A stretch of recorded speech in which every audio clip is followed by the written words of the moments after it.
Wasn't there when you. Okay, so now we can bake. What? Bake. All right.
No.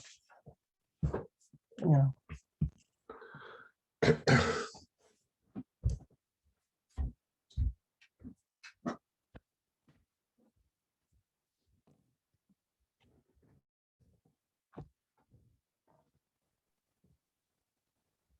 Hey, Francis, it's Mark.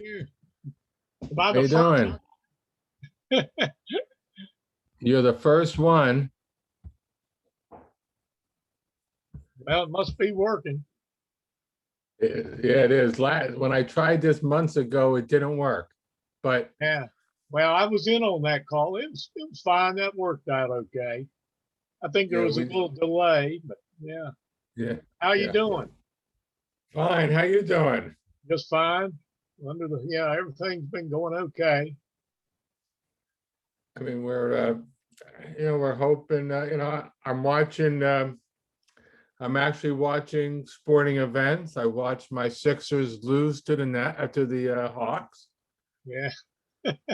I went to a minor league baseball game this afternoon. It's the first baseball game I've been to in about 2 years. Who'd you see play? Greensboro Grasshoppers and the Greenville Drive, who are a Boston Red Sox farm team. Oh, really? In Greenville, South Carolina. And it was a noon game, and I had some friends, and I decided to go. How many people showed up? I don't know what the attendance was. It was probably a couple thousand. That's good. Yeah, That's the good. Grasshoppers are affiliated now with the Pirates. And so what level is that? That's the high A in the South Atlantic. I get confused. They call it. I get confused because they changed everything around. That's right. Yeah, it sure has. A lot of adjustments being made. Yeah, but what are the differences between then and now as far as attending games, Francis? Did it seem like there were like fewer promotions, or? No, really, it was the same number. None. And if I sound like my voice is gone, it's because I was trying to talk over the public address and all the blaring music. Yeah, that's the thing. Francis, have you ever been to a game outside of Canada or the United States? No, I haven't. Well, you should. In Cuba and Japan, you talk about, in Cuba, when the fans show up, it's pretty amazing. Yeah. In Japan, it's a totally different experience in Japan. Yeah, They really, yeah.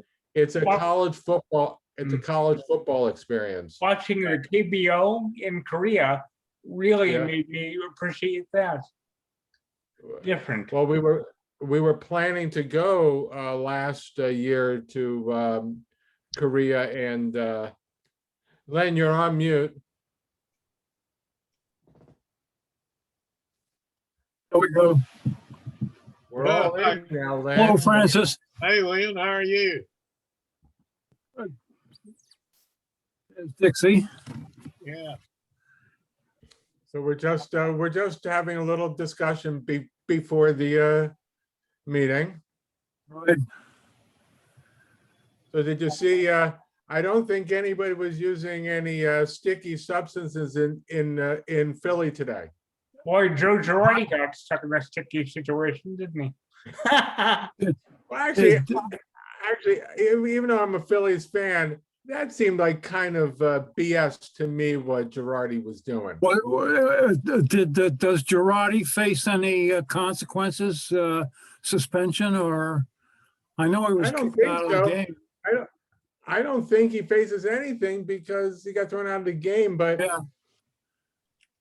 yeah, it just seems like a BS move to me. It's like, Well, like you're gonna allow, I think I already saw a cartoon of somebody who actually they're showing a pitcher just comes in and drops his and just takes off all of his clothes and says, check me out now.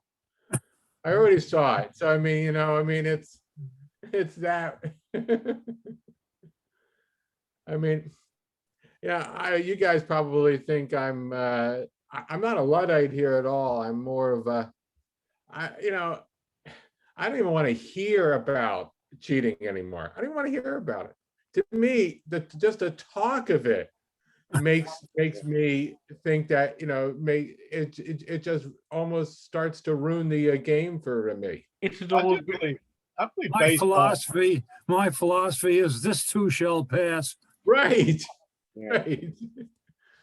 Yeah, I think baseball brings a lot of bad publicity on itself sometimes by, accentuating all these things that Yeah. have been going on a long time. It's like we're pointing out constantly, there are flaws, but the slowness of the game. I mean, that's what the theme of the media is, and, all that stuff rather than just play. It's part of the culture. I mean, we shouldn't be shocked. Oh, I'm not shocked at all. I'm not shocked at all. No. But like, has anybody noticed? I believe maybe it's not today, but in the last couple of days, anybody see who the #1 hitting team in baseball is? Houston? Of course, it's the Astros. I mean, One bang for yes, 2 bangs for no.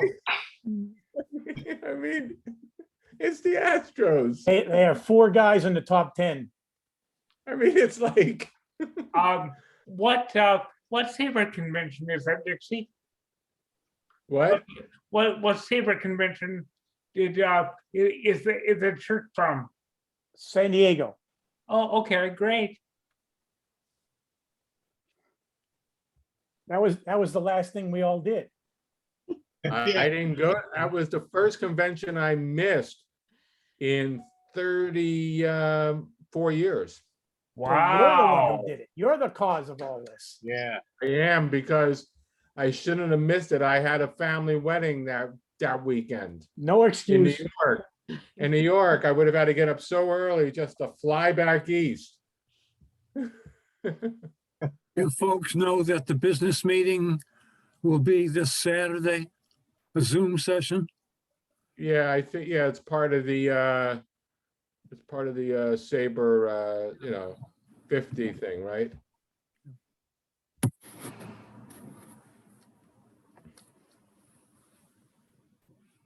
Besides you, Lynn, who else is going to go?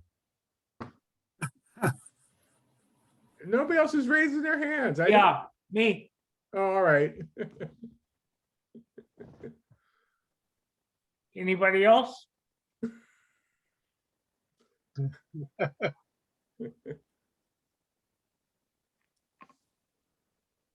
If people, Two of our speakers are hooked up. if Scott, people, Scott, if I don't enough see people Scott miss Carter it, yet. if enough people miss it, do we get COVID again? No. Oh, gosh. Yeah, Scott Carter is supposed to be coming on. Yeah, he sent me an email Yeah. this afternoon and said he'd be here. Very brief, couple of minutes, he said. Yeah. Well, oh, here's Erik Sherman coming in. I'm here, Mark and Len. How are you? Hi, Paul.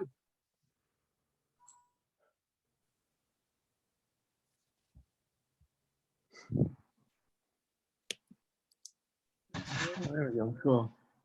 Hi there. Hi, Erik. Hi. Hi, How's it Erik. going, guys? All right. Hey.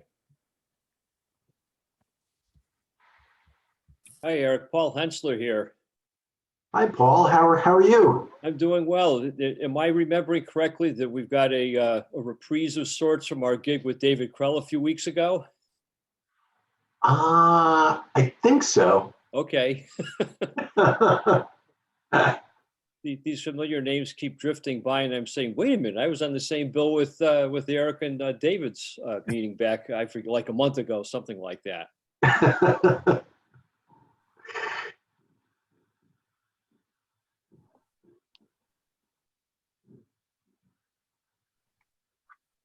Well, I guess, Len, we'll just wait till, what do you think? We'll wait till, I mean, it's on. Wait another minute or two.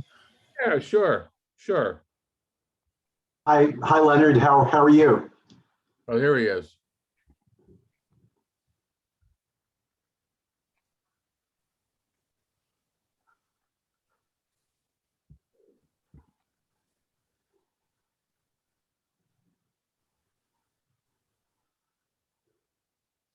To wait till 8:01 and then begin then. No, he's coming on now. Yeah. Yeah, you're right. The trickle begins. Yeah, did anybody see, I know this is another sport, but did anybody see the end of the Clippers Suns game last night? Yes, I did. Yeah. I mean, that was, I mean, the only way it could be done, right? Yeah, Right, only Farron? way. Only way. The only way.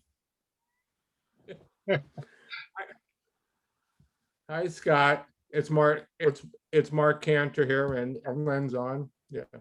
Hey, Mark. Hey, Len. I said,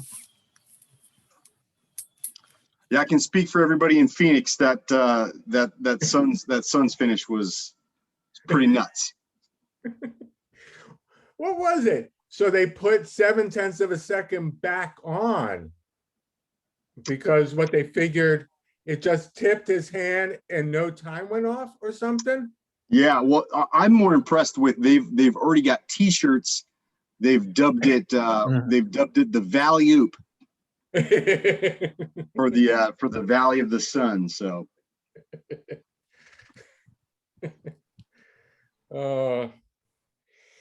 I feel for the old Buffalo Braves. I'm sorry, that's just they were the precursors to the Clippers.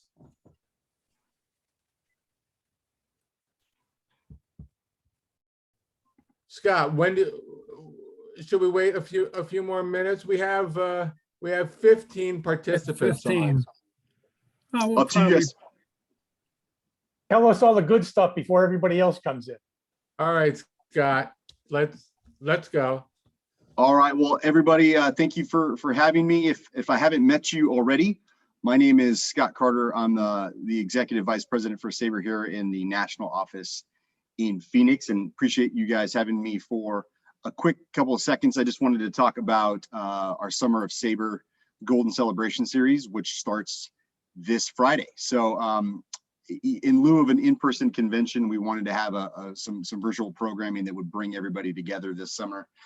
So this is our event series that we put together. There will be 3 separate weekends. Obviously, like I said, just starting here in June, then in July and in August. One registration price is $35 for SABR members, gets you access to all 9 sessions across those 3 months. This weekend, starting on Friday night, fantastic couple panels focusing on the future of baseball.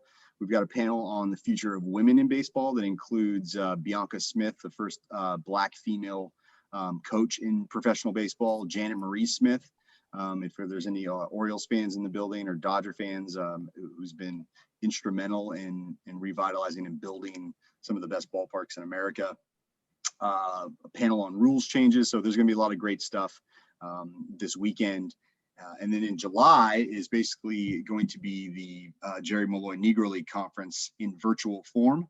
That'll be our July programming. And then in August, we will really focus on the 50th anniversary of SABR, including the a celebration on August 10th, which is the exact date of SABR's founding 50 years ago. So that's what's coming up. We just wanted to make sure we invite everybody in all of our chapters to participate and take part in this celebration of SABR. We appreciate all of you and everything you've done to keep SABR going throughout the pandemic. So we know everybody's getting tired of virtual events, but hopefully this one is one more exciting one.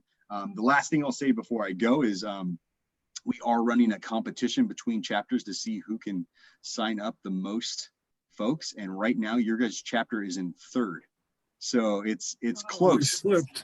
It's close. It's close. The Bob Davids chapter has a little bit of a lead, but if you get a few more folks signed up, we could close the gap. So like I said, it's $35 for SABR members. If you can't make it this weekend, you can still sign up and you'll still be good to go for July and August. But we just wanted to make sure that we got everybody excited about what's coming up, because we're thrilled with the programming lineup and the speakers and panels and presentations we put together. So I'll drop a link in the chat so you can check out the schedule and registration. But it's sabr.org/summer with all of your details. And that's it. And I don't want to take up too much of your time, but hopefully you guys have a great meeting, and we see a lot of you this weekend. Thank you. Thank you. Thank you. Len, do you want to start? Well, welcome. Hopefully, as I've said in my emails to the chapter, hopefully we'll be able to gather in person next time at St. Philip's Parish Center. So this may be our last Zoom session. I think we have a pretty good brief but pretty good program planned. A couple of good presentations, and our guest speaker has a topic that will, I'm sure, appeal to a lot of us since it involves the Red Sox. Anything, Mark, why don't you take it over? All right, so the first speaker is Dixie? Dixie, yep. Dixie, and you're going to be talking again about your favorite 511 win pitcher? Cy Young. Right. Cy Young. All right, who I saw on To tell the truth? No. I've got a secret. I've got a secret. Yeah. Okay.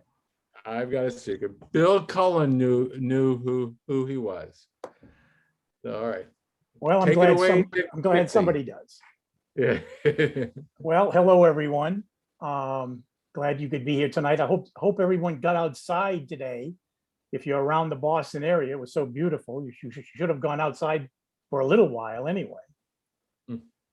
And that's why the meeting is tonight, because I suggested that everyone would want to go outside if it was nice out, and then we should have the meeting at night. So it is at night. Some old business I have to take care of. When I was on last and talking about Cy Young, I said there were 4 books written about him in terms of biographies. Well, I was notified that there is a 5th book. It is for children, just like 2 of the others, but this is written by Norm Mocht, one of our buddies. Wrote this in 1994, but there is a 5th biography about Cy Young. So now we have 2 real biographies and 3 real kids Cy Young biographies. So there are 5, plus the SABR biography, a 6th. Now, I am going to ask one of the people on the screen to confirm that he looked for a short amount of time when I asked him if he was going to show up tonight. He said yes. And I said, the question is, who had the best batting average against Cy Young? Who hit him best? And that's Herm Krabenhoff. Herm, what did you find out? I didn't look. I'm waiting for you to tell me. I thought you did look. I thought you said there wasn't No, enough data. No, I have no data. And it's something I just never pursued Okay. in my research. All right. Well, folks, there is no data. None. Well, you have data. Zippo, except for me. So I'm going to lead you through it. Now, you would think that after 110 years, somebody might have tried to look up some batting averages against Cy Young, one of the 5 or 6 most important pitchers in baseball history, who pitched 7,000 plus innings, gave up 7,000 plus hits. Who got all those hits? Well, after my little years-long research project into the pitchers that Cy pitched against, I got up about a month ago and said, wait a second, who hit him? Who had the best average? Now, if you guys on screen here want to pop into the chat and make a guess at who that might be, that's good. This is not going to take very long. You might guess it before I get to it, because the answer to the question is not noteworthy. It's not earth-shaking. It's kind of simple. However, the numbers that surround this guy and Cy Young are astonishing. So the answer is not, the circumstances around it are. Now, to find out this, since there is no data, you have to go look for it. Well, there's a little bit of good news for everyone. Retro Sheet now has all of the pitching matchups, batter matchups for people who played all the way to 1901.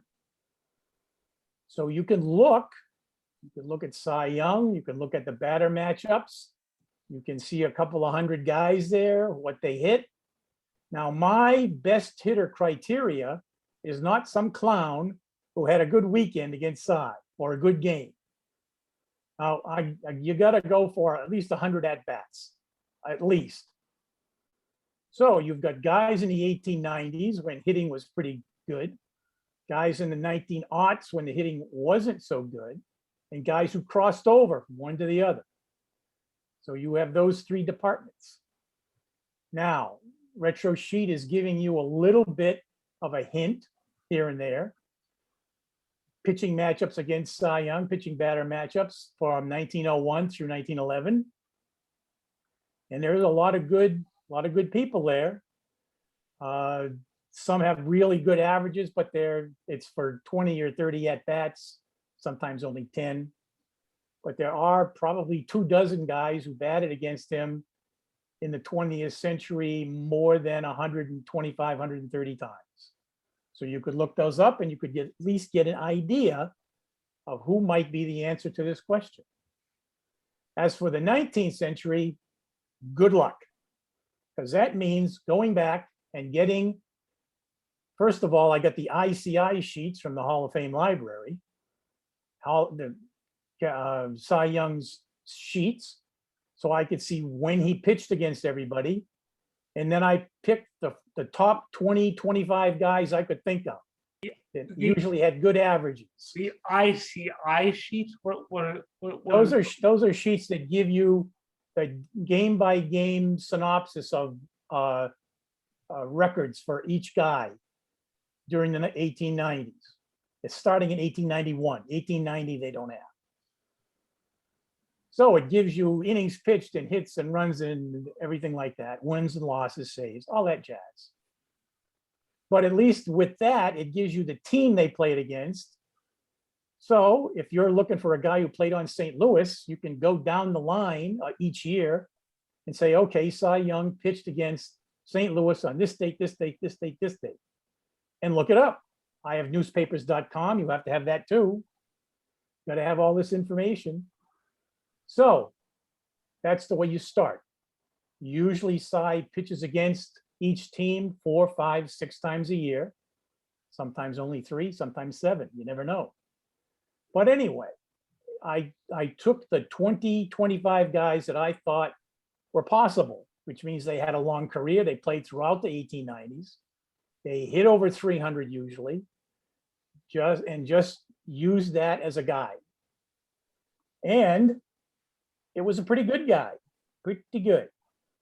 I came out with the leader in the clubhouse in 1900, and I count 1900 as the last year of the century.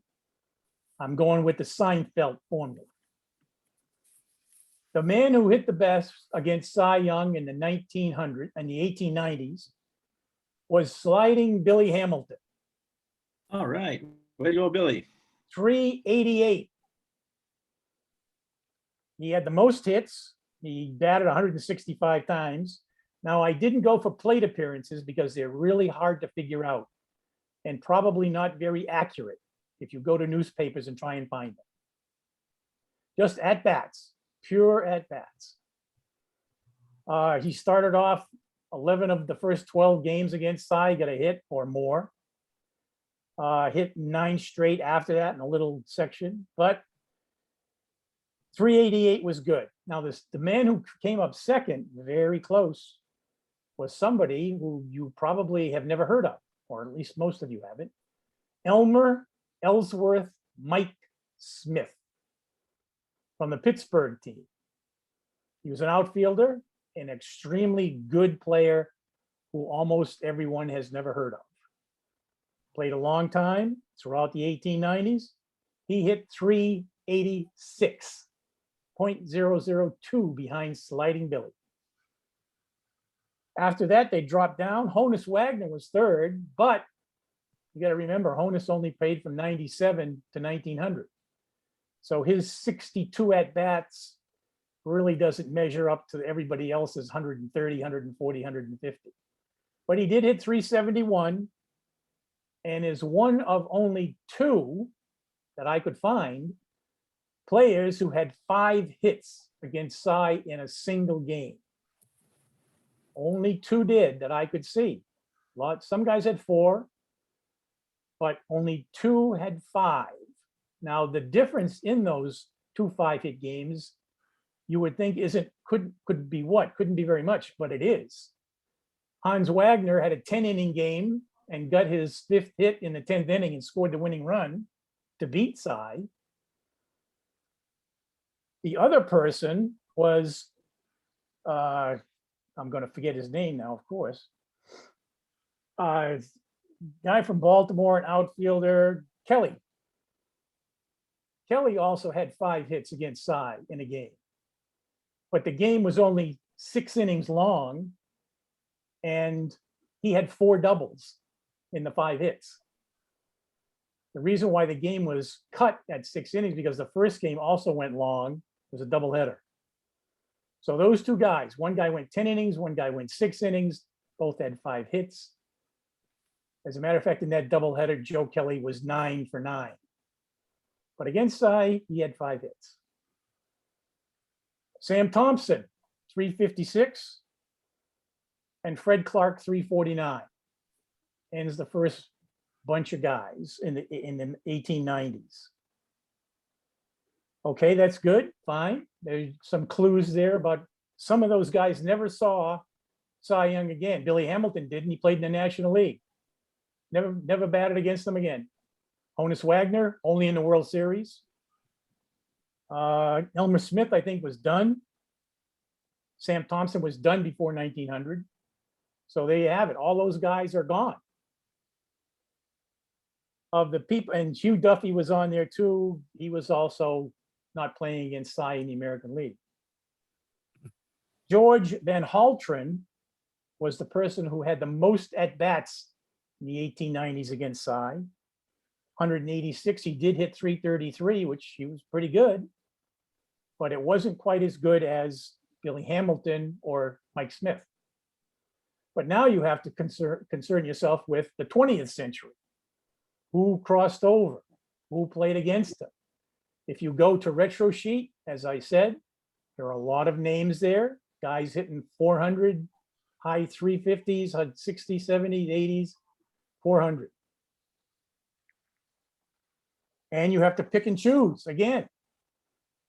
Now, the thing about Retro Sheet that not everybody knows is that all of those numbers they have for pitchers and batter matchups before 1928 are all misleading. They don't add up.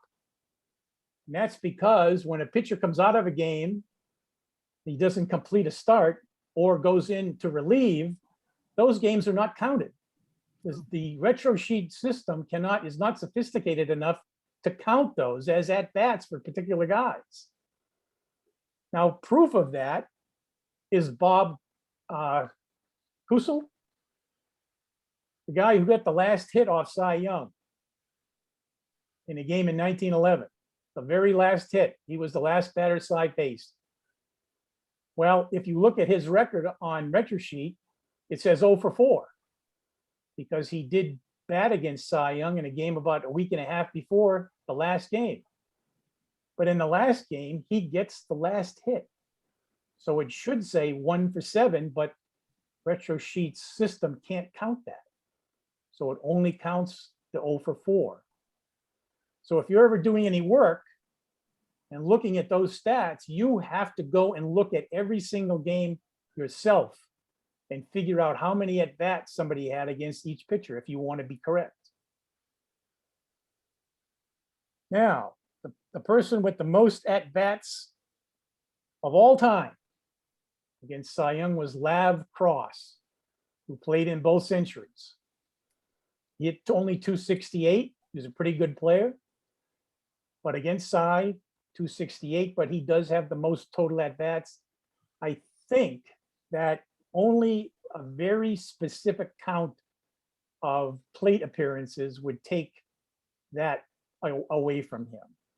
And the person who might be able to do that is Wee Willie Keeler, who's only a few plate appearances behind him, but Wee Willie has a lot of walks, sacrifices, and things like that that would, in terms of plate appearances, put him ahead of Lav Cross. Wee Willie Keeler hit 318, by the way.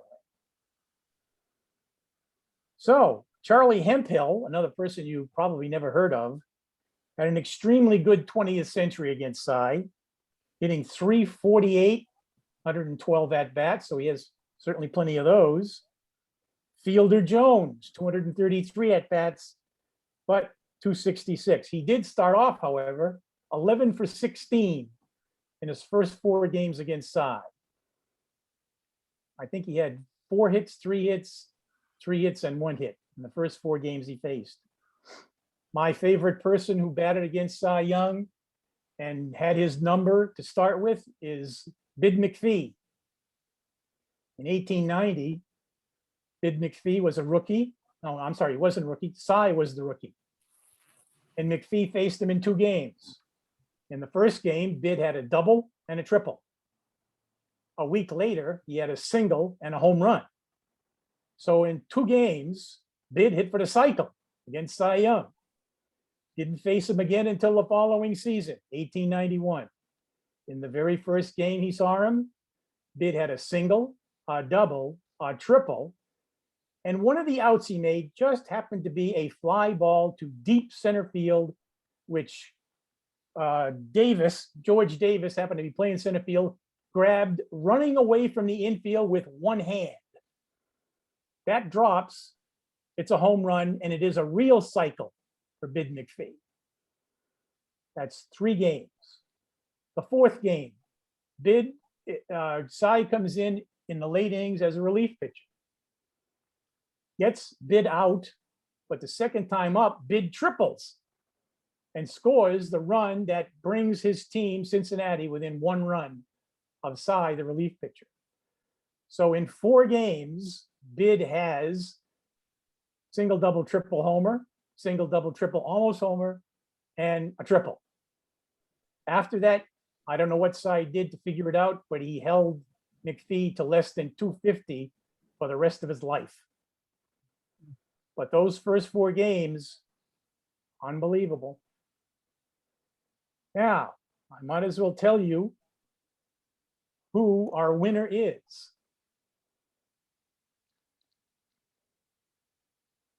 Len, do you have a guess? Not at all. No guess. No guess. Well, the chapter will be very disappointed in you. Lajoie. Yeah, it came to mind as soon as you said that. Now let's go over Knapp for a second. Knapp played in the 1890s, played about 4 years or so. 63 at bats, just one more than Honus Wagner. Did a respectable 349, the same as Fred Clark. He started off, well, he played 15 games against Cy Young. He got a hit in 14 of them for almost 350. 20th century. Now, what was Knapp doing the first couple of years of the 20th century? He was winning the batting titles. In 01, he really did win it in 02, although they won't give it to him. 03 and 04. Now, who was the best pitcher in the American League in those years? Cy Young. They both got a triple crown in 1901. One batting, one pitching. Now, what did our friend Nap Lajoie do with Cy in those seasons? Well, he didn't do a hell of a lot. He hit 500 against Cy Young. He played him 19 games. He got a hit in 18 of those 19 games. And a lot of those hits were doubles, triples. The strange thing is that Nap Lajoie never had a 4-hit game against Cy Young. He also never hit a home run against Cy Young.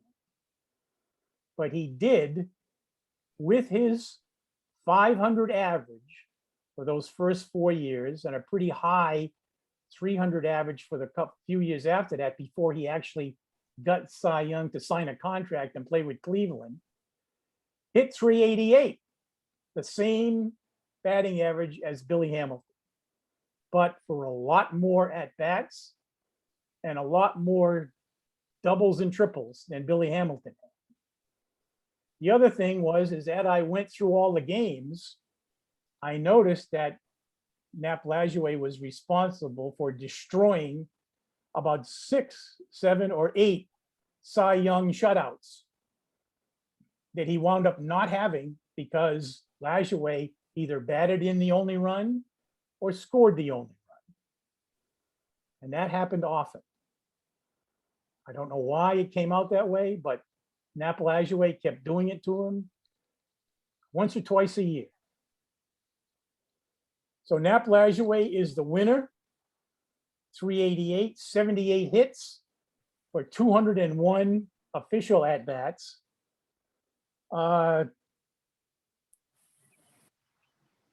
The 78 hits is only surpassed by Willie Keeler, who had 82, but he batted more times against it because he batted the whole length of the 1890s.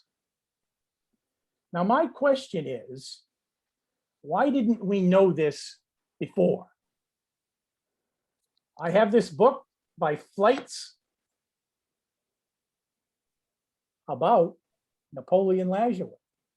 You would think that someone writing a book about this guy would take one of the most accomplished things that he did and tell us about it. But no. Also, the two people who wrote the real biographies about Cy Young pull the same crap. Here it is, Cy Young winning the Triple Crown in 1901, facing a guy who won the Triple Crown in batting in 1901 There isn't a word about it. Nothing. There's just Cy Young won the Triple Crown with this, this, and this. That's it. Oh yeah, Nap Lajoie played in the same league. What? Isn't anybody curious about anything? Now that was a little bit a while ago, but as for Fleitz's book about Lajoie, you would think with all the information we have now, with retro sheet and everything, that it would come to you in the 6 months it took to write the book. This guy won the Triple Crown. This guy won the Triple Crown. It was the same year. That's, by the way, that's the only year it ever happened.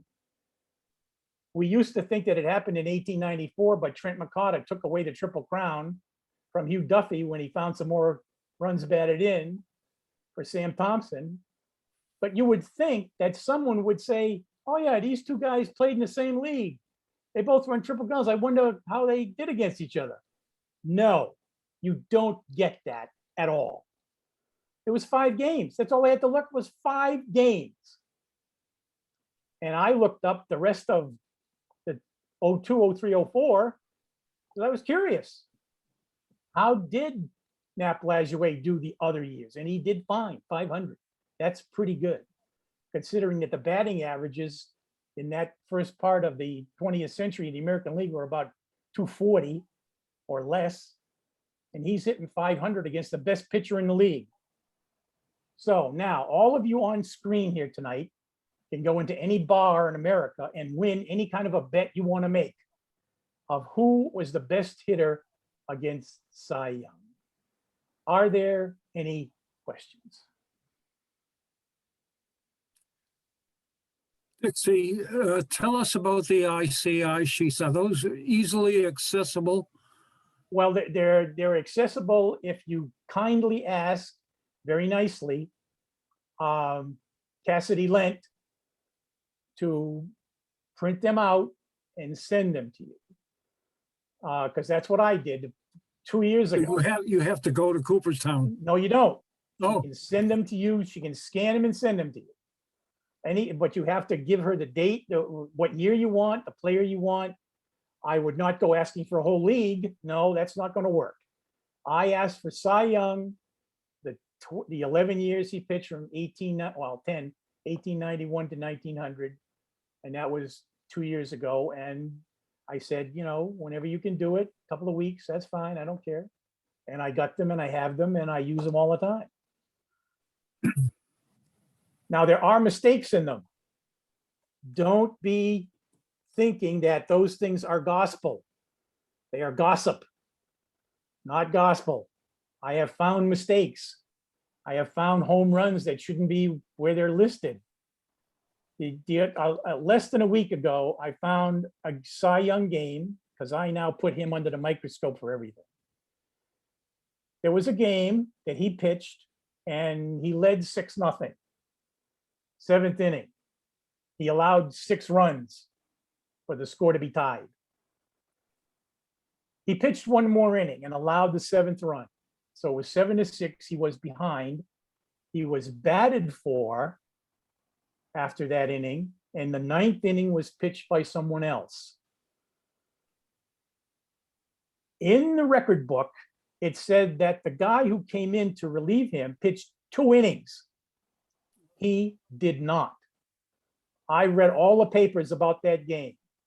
The papers from Boston and the papers from the other town, the other city, all say very clearly that Cy Young gave up those 7 runs, left the game for a pinch hitter, and it was the bottom of the inning. And then the guy came in and pitched the 9th inning. Now, what happened is that the other team scored 8th, 9th, and 10th run. So it was 10-6. Meanwhile, the Red Sox score a run. So the final score was 10-7. Now, somebody is trying to tell me that it's okay that the relief pitcher took the loss because he allowed a run that would have meant the score was tied 2 innings later. If you can figure that out, I'll give you $20 and explain it to me, because it makes no sense to me whatsoever. It's not, they have it now that the guy pitched 2 innings and he gave up that 7th run, but that's not true. It is not true. He gave up the 3 runs in the 9th inning, which meant nothing. Score was already gone, game was already lost. But Cy Young somehow eludes that loss, which he shouldn't have. So that's the kind of things that can happen when people don't look at the games that were actually played. You can believe 95% of what's on those ICI sheets, that's fine, but you cannot believe it all. You will find mistakes. Hey, Dixie, did RetroSheet get in contact with you about that? They wouldn't. I would get in contact with them about it, which I did. And Right. They I have. know, but Pete Palmer gave a good explanation about that. And but I was wondering if either Tom Ruane or Dave Smith No, got to I you. emailed Pete too. And he was one of the guys who told me, well, this is the way they used to do it back then. But they're laboring under a falsehood. The guy didn't pitch 2 innings. He only pitched 1. That's the point. Right. I'm not arguing that. I'm saying so RetroSheet has it, their box score is not correct. So did they say they were going to make the change? No, not yet. They haven't been able to Okay. figure it out yet. But that's the Okay. whole point of this, is that you can argue this point because Frank Williams has this game in his synopsis in 1970, whatever, 2, which I have right here. This is a game that he has there, but he is also laboring under the falsehood that the relief pitcher pitched 2 innings, because he didn't. Cy Young allowed the 7th run. That's a fact. So How many losses does Cy Young have in his career now? If you add that well, loss, you should add that one, but there are a couple that he probably shouldn't have, plus a couple of wins that are pretty iffy. Okay. But you got to look real close for those. Anything else?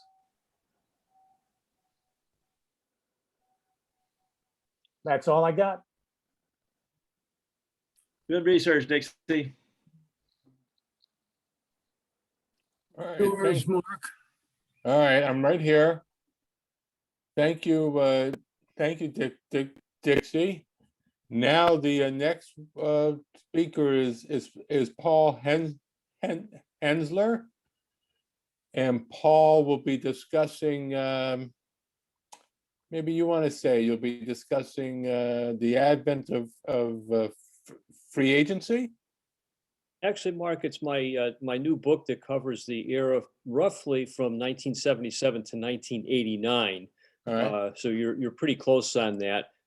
First, my thanks to you and to Len for adding me to the agenda this evening, and I'm very happy to present to yet another chapter. Presented to David Krell's Northern New Jersey chapter, Stu Thornley out in Minneapolis a couple weeks ago, and of course our Smoky Joe Wood Connecticut chapter as well.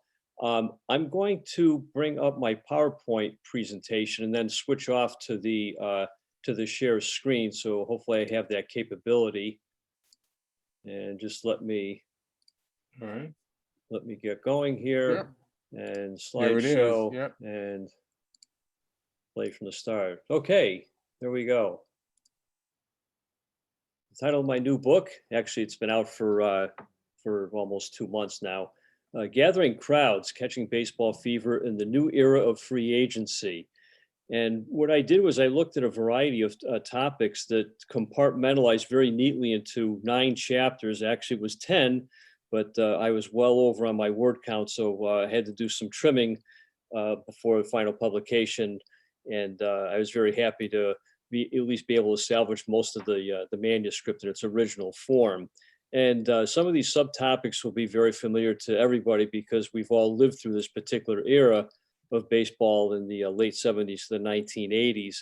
And it just seemed like a good time to have a historical look back to see what the major issues were at the time that the game was undergoing a fair number of significant changes. And of course, we can always make the argument that the game is constantly in transition. But nonetheless, some of these will be familiar to us and some other ones might be kind of opening some old wounds, but nonetheless, it's all part of the great era that we've all lived through here looking at Major League Baseball. And okay, here we go. of course, you can't discuss baseball issues without talking about labor issues. And of course, we had the brief strike at the beginning of the 1972 season, but then come 1981, we do have the first major disruption in the middle of the season. In early June, the players finally go out on strike. And this, of course, comes under the chapter entitled The Fight Over Labor. And Marvin Miller, who had been named as the director of the Players Association back in 1966, has developed a very interesting track record of always being able to outsmart Bowie Kuhn and the owners at basically every single turn. And this is just a continuation of that plot. And the book picks up with 1977 because that is really truly the first year of open free agency. This is the first year that we had the major free agent signings like Reggie Jackson, the three stars who signed with the California Angels, Joe Rudy, Bobby Grish, and Don Baylor, Bill Campbell up in Boston, and a few others. So this is really the beginning of a new era in baseball, all geared toward labor and the increasingly presence of big money in the game with ever increasing salary. So this was a very significant chapter for me to lead off the book with. And again, the 1981 strike takes center stage, but moving through the 1980s, there are other issues such as the brief two-day strike in August of 1985. At that particular point, Peter Ueberroth was in office, but nonetheless, it's just a continuum really of the struggle, the endless struggle between labor and management, owners versus players in this particular continuum. And of course, going hand in hand with all the labor issues is money, of course. I explored a couple different facets of this because of the revenue sharing issue had not yet come to full fruition, but during the 1980s, of course, all of a sudden there's a very stilted issue with regard to collusion, and big name free agents were suddenly finding teams not very interested in signing them for their services, and not least of which was a future Hall of Famer, Andre Dawson, who ended up signing a blank contract with the Chicago Cubs in 1987. And this happened to some other significant players as well, such as Lance Parrish and Kirk Gibson, who fully expected to reap the benefits of those before them who hit the open market, were able to sign for significant money. But nonetheless, when their turn came, all of a sudden the labor market seemed to be dried up, and this led to the collusion cases, which ended up costing the owners far, far in excess of what it would have cost to just sign these players at fair market rate at the particular time. So this is all part of the money equation, not just the revenue sharing and the collusion, but as superstations gain more traction, we have issues of one team infringing upon territorial rights of another. For example, Gaylord Broadcasting in Texas wanted to beam their Texas Rangers games across the different parts of the Midwest. And of course, you had teams like the Kansas City Royals who were complaining that now you have the Rangers infringing their broadcasting rights in their territory. And of course, Ted Turner down in Atlanta really kicked things off by inaugurating Superstation WTBS that became the first satellite superstation, carrying the Atlanta Braves from coast to coast. And this, of course, was the prime driving issue. How is this going to affect attendance at ballparks around the country? Are people going to get out of their homes, drive to the local ballpark, and spend money on tickets and concessions and whatnot? Or are they just going to simply sit on the couch at home and turn on the Braves because I'm already home and it costs me virtually nothing to watch the television that's already in my living room? So these are issues that are really coming to the fore with increasing ferocity as we move through the decade of the 1980s. Third chapter I deal with, I talk about the tale of three commissioners and I give a nod to a fourth. This is really quite a volatile period for the commissionership because within the span of just a few years, we had the ouster of Bowie Kuhn, the long-term commissioner who took office in February of 1969, was finally ousted in the early 1980s, finally departed office in October of 1984. That was the point at which Peter Ueberroth had discharged his duties with the Summer Olympics, the Los Angeles Olympics in 1984. And he realized that he was not going to curry enough favor with the proper number of owners to be able to retain his job. So he saw the writing on the wall. He took an early exit in April of 1989, several years before his contract was due to expire. and National League President Bart Giamatti, late of Yale University's presidency. He fills the role, stepping up from National League President to become the next baseball commissioner. Of course, his tenure is very short-lived because he passed away just 5 months after assuming office. Not least of the issues, of course, involve his having to rule with the Pete Rose case. Coming in as a deputy commissioner under Giamatti was Fay Vincent. I do give a little bit of a nod to him because it kind of runs out the end of the decade. And of course, Vincent had his own problems going into the 1990s. Very difficult for any commissioner to curry favor with a very disparate group of baseball owners. And with Vincent's case, of course, was no exception. But I keep my focus, again, I wanted to stick as close to the time frame as possible. So the three gentlemen you see on the screen here are the main objects of my focus in this particular chapter. Other woes besetting the game, of course, were the pervasion of drugs. Cocaine becomes a status symbol, if you will, the drug of choice. And with players having ever increasing salaries, they have a much larger dispensable income, discretionary income to fritter it away on things such as this. And here you can see we have Keith Hernandez definitely out of uniform heading to the Pittsburgh drug trial. We had the notorious issue with regard to the Kansas City Four, Willie Mays Aikens, Willie Wilson, Jerry Martin, and Vida Blue, all swept up in this as well. And of course, unfortunate poster child for recidivism, Dwight Gooden, who had his number of issues in the 1980s, and very sadly that persisted almost to the current day. But I deal with some of the controversial portions of this particular issue because also the owners wanted to have included in the bargaining agreement, they wanted to have a drug testing program. And this was fought ferociously by the players union because they felt to with some degree of correctness that all of a sudden seemed to be a case of not going in favor of the American way of justice, where you're innocent until proven guilty, because there was such a pervasion of drugs.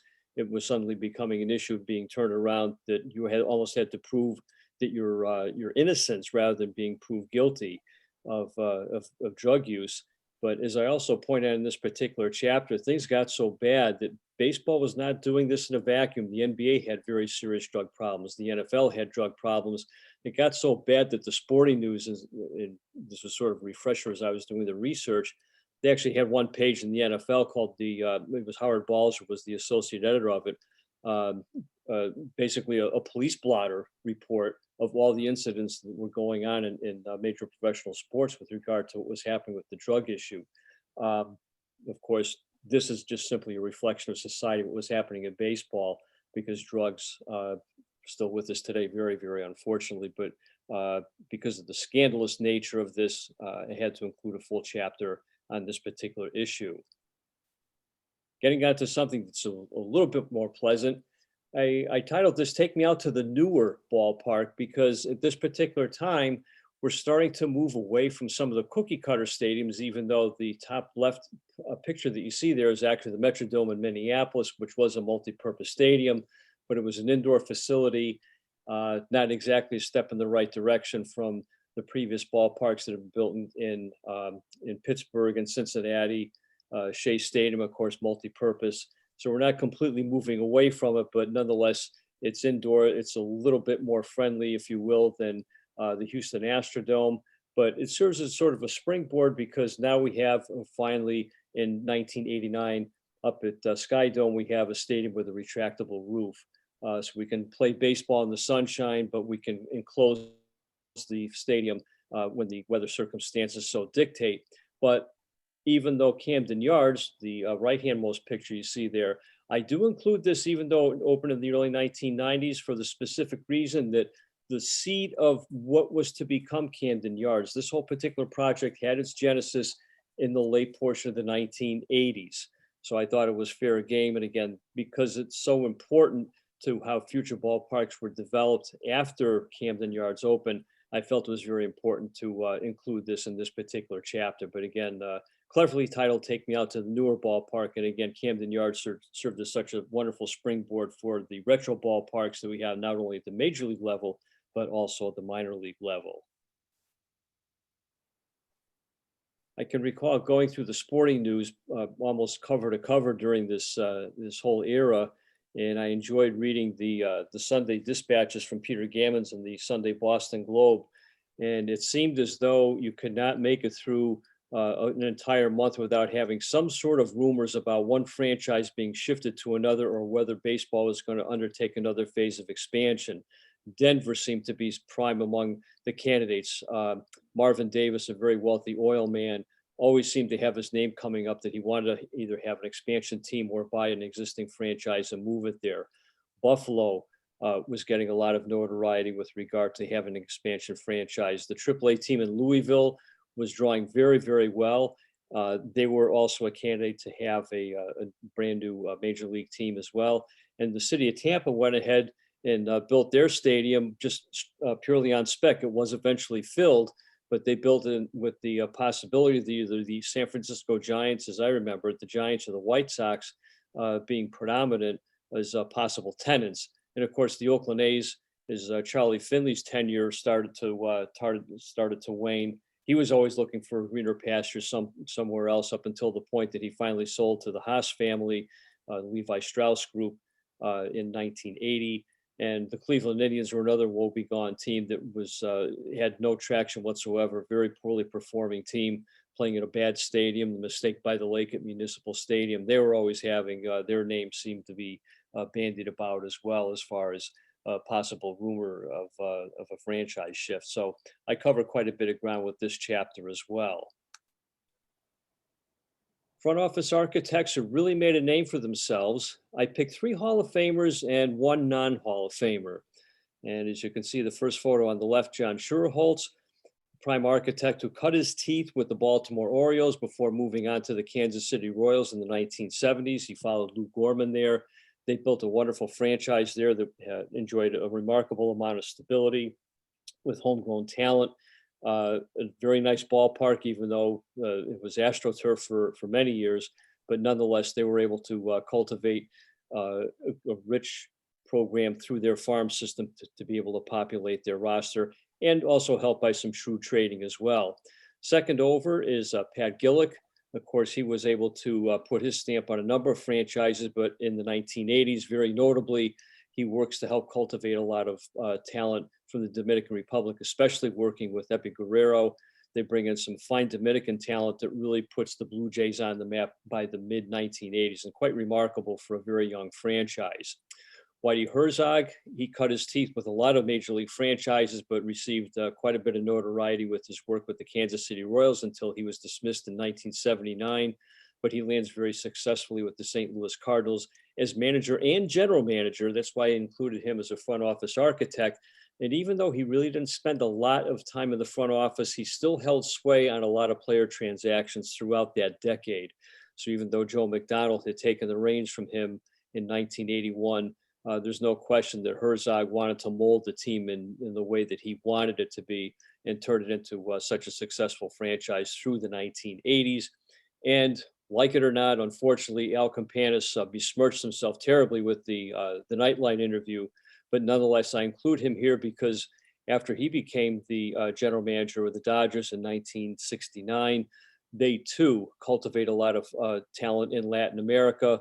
Their farm system just produces remarkably well, a whole string of rookies of the year from the late 1970s into the early 1980s.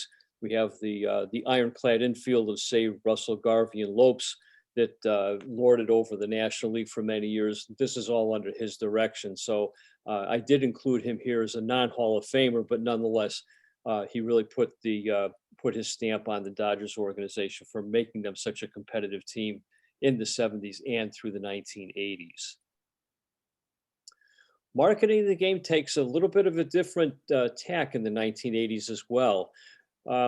The top left-hand image that you see there is actually taken from the Bowie-Kuhn papers, some of the financial information available in Cooperstown. That is part of a manifest that includes about 85 different companies who are licensed to sell major league merchandise. And it's a little bit difficult to see some of the images there, but this particular company marketed bed sheets and drapes and curtains, comforters, it's expanding baseball's marketing reach beyond just selling caps, jackets, and T-shirts. Things are really getting crazy, and especially by the time the Peter Ubroth takes office, all of a sudden now we have baseball logos all over everything. And again, household products are not hardly the least of it. We also have the introduction of lines of clothing such as the Cooperstown collection, retro gear, things of that nature that just give the fans an opportunity to connect even more closely with the team or their favorite player. We have a closer look at analytical statistics. In 1985, we have the inaugural release of the Elias Baseball Analyst, a whole different way of looking at statistics. You could thumb through this. Was a wonderful journey to just sit down and just page through this book and see what players hit very well against certain pitchers, who certain pitchers hated to face because they did so terribly against them. Individual teams had all their own write-ups. The prose was quite good. Some of it was downright funny, but it just had a very different analytical look to it, just going beyond the traditional baseball averages of batting averages and wins and losses, those sorts of typical statistics. And I've made the argument that data like this could be used in support for your rotisserie league team. So we have the new forerunner of what we think of today as fantasy baseball. You could assemble your own roster of teams and make your own moves as far as players that were active or inactive. You could use the baseball analyst to say, oh, well, Carlton Fisk is facing Jim Palmer tonight. So I'm going to sit him down because he's not, he doesn't hit very well against Palmer. I'm just making that up as an example. But nonetheless, you had advanced means to look at data to be able to get your edge with having your rotisserie team perform at optimal value. Marketing the game also extends to charitable efforts done on behalf of many baseball teams working in their community. In this particular case, and very familiar to us here in New England, we had and continue to have the Boston Red Sox partnering with the Jimmy Fund, the Dana-Farber Children Cancers Institute, all the work that they've done for many, many years. Wonderful partnership between those two organizations. In the 1980s, especially, once we have the striking down of Topps exclusivity of being able to produce baseball cards, we have the introduction of Fleer and Donruss. Later on in the decade, we will also have Score and the real premium cards of Upper Deck, very, very high quality with the holograms, color photographs on front and back. But nonetheless, this starts in 1981, once that decision eliminated Topps from having exclusive rights to produce the images of baseball players on trading cards. And also starting in, I believe it was 1984, we have the introduction of the fantasy camp. And it seems like this was a springboard for almost every team out there, every major league team, to have their own knockoff version of it. So the Yankees have it, the Dodgers have it, the Red Sox have it.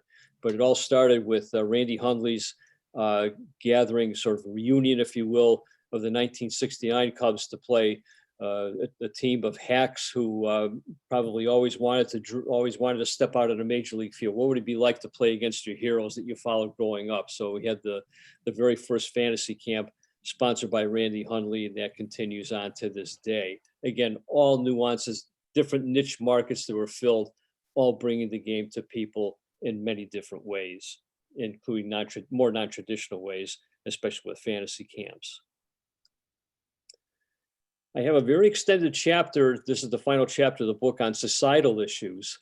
Again, race never very, very far from being such a hot flashpoint with regard to race relations. And again, the unfortunate Mr. Al Campanis being interviewed by Ted Koppel. This was supposed to be a famous occasion, a joyous occasion commemorating Jackie Robinson's 40th anniversary of breaking the color line, and it turned into a disastrous public relations fiasco, not just for baseball, but in particular for Al Campanis, who was forced to resign.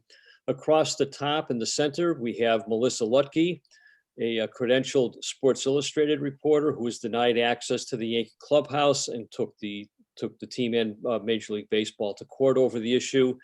And across the top in the right-hand column, we have, of course, my former neighbor up in Ellington. I'm no longer in Ellington, Connecticut anymore, but I believe Claire is still there. Claire Smith, former journalist for the Hartford Courant, Philadelphia Inquirer, and New York Times. last working as a news editor at ESPN. I believe she has finished her tenure there, but nonetheless, she becomes the first recipient, the first female recipient of the J.G. Taylor Spink Award up at Cooperstown, in essence being inducted into the Writers Wing Hall of Fame, as it's colloquially known. Across the bottom, more societal issues, we have Glenn Burke, began his baseball career with Los Angeles Dodgers, later traded to the Oakland A's, the first openly gay baseball player, openly gay Major League Baseball player. Jim Eisenreich in the bottom center, overcoming Tourette's syndrome, played for several teams and also has a couple World Series rings to his credit. I believe his total career was spanned 17 years and finished with the Florida Marlins. Participated also with the Philadelphia Phillies and the Marlins in their championship years. So again, overcoming adversity. He now heads a foundation that bears his name in doing like work. And of course, Jim Abbott, speaking well for physically handicapped people born without a right hand, that nonetheless he perseveres and excels in his college career at University of Michigan before he's drafted by the Angels and moves straight into the rotation. I was just reading a story about him today that his first years were really his best years. He did have a dreadful 18-loss season, which unfortunately really put the writing on the wall that his career was over. But nonetheless, serving as an inspiration for handicapped people, and always made it a point on road trips to visit hospitals to give patients and especially children inspiration for moving forward to overcome their handicaps. Finally, I'm just ending off with this. For those of you who want to learn more details about this, I'm going to have an extended conversation with Bruce Markinson up at the Hall of Fame. I've been chosen to be part of their virtual author series. I don't think it's too late to register, so I added this slide very, very quickly. If you go to the Hall of Fame's website and click the link there for registering, it's a free seminar. It's a free talk. I'm guessing it runs for probably about an hour. But I'll be giving a broader overview of the book itself. And I'm hopefully going to have a chance to elaborate a little bit on the research that I actually did up there going through the Bowie-Kuhn papers and how some of that material did finally find its way into the book. And lastly, my final shameless plug, if you really want a copy of the book, please visit Roman.com. And by using the promotional code RLFNF30, you will get 30% off through that promotional code. And that certainly makes it a better deal than trying to buy it through Amazon. So thank you very much for your time, and I'll be happy to take any questions.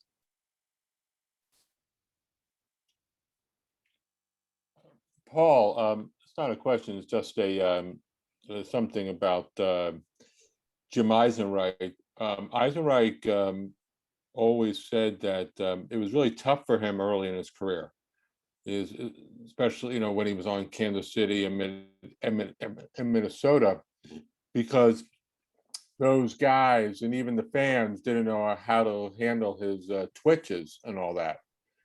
So he comes to the Phillies, and remember the 93 Phillies, they were a bunch of bad boys, and they just wanted to have fun.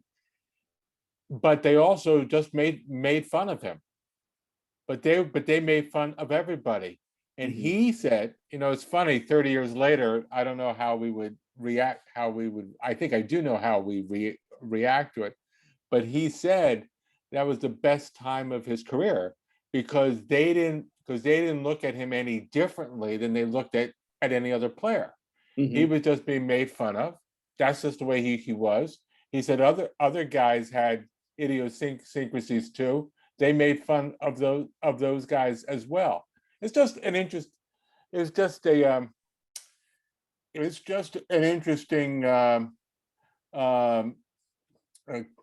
comment that he made.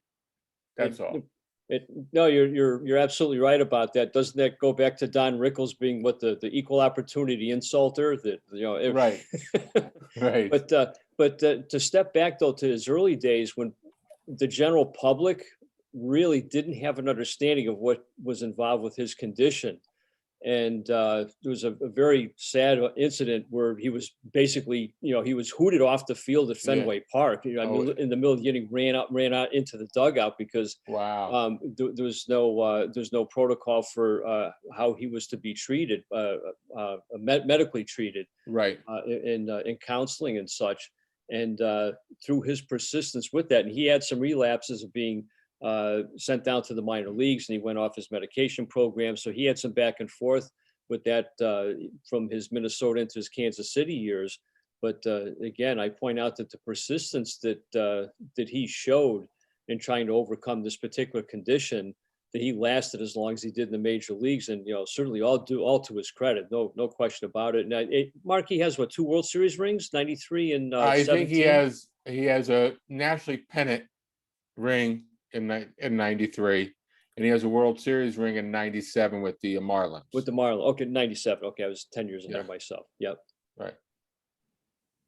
So Paul, it's Erik Sherman. I one picture really stood out, and that was of Glenn Burke.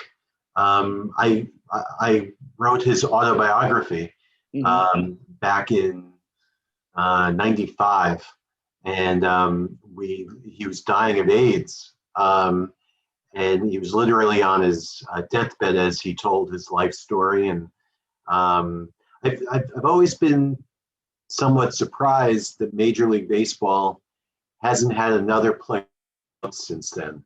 And so I guess my question for you is, with the research that you did in writing about Glenn in this book, do you think, you obviously must know the story that he was traded from the Dodgers because they wanted him to marry a woman and offered him basically double what he made in salary as a bonus if he did. Then he goes to the Oakland A's, and Billy Martin makes him feel most unwelcome. What about today? What do you think, Paul? Could a player that was out, could they survive in baseball today where Glenn Burke could not? I think they can. And of course, within the last 48 hours, we've had, of course, the player's name escapes me, with the Las Vegas Raiders, who came out. He's 28 years old, the prime defensive player. There was a wonderful piece in the New Haven Register today. Jeff Jacobs is a Connecticut sports writer, and he had a wonderful piece in the New Haven Register today that I just happened to read just almost serendipitously. I was at the store and picked up a copy of the paper, and he says right now, Hassig, is that the player's name? I'm drawing a blank on what his name is. I know he's defensive end. He said right, Carl Nassib. Nassib. Oh, yeah, thank you, Ryan. Jacoby is making the argument saying that when the Raiders' 53-man roster is settled, that the 52 other guys in that locker room are really going to be able to step up to say, we've accepted this guy, and some have already been very, very forthcoming in supporting him. So he's getting support from his teammates in 2021 that Burke was not getting in the 1980s. And I think this is a societal reflection of our attitudes towards diversity. And had Burke been able to play today, I think the road would have been smooth much better for him.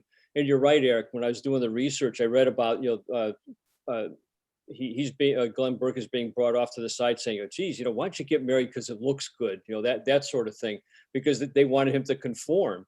And by trading him to Oakland, then all of a sudden his name's appearing in the paper saying, a certain Major League ball player was found in some unsavory sections of San Francisco.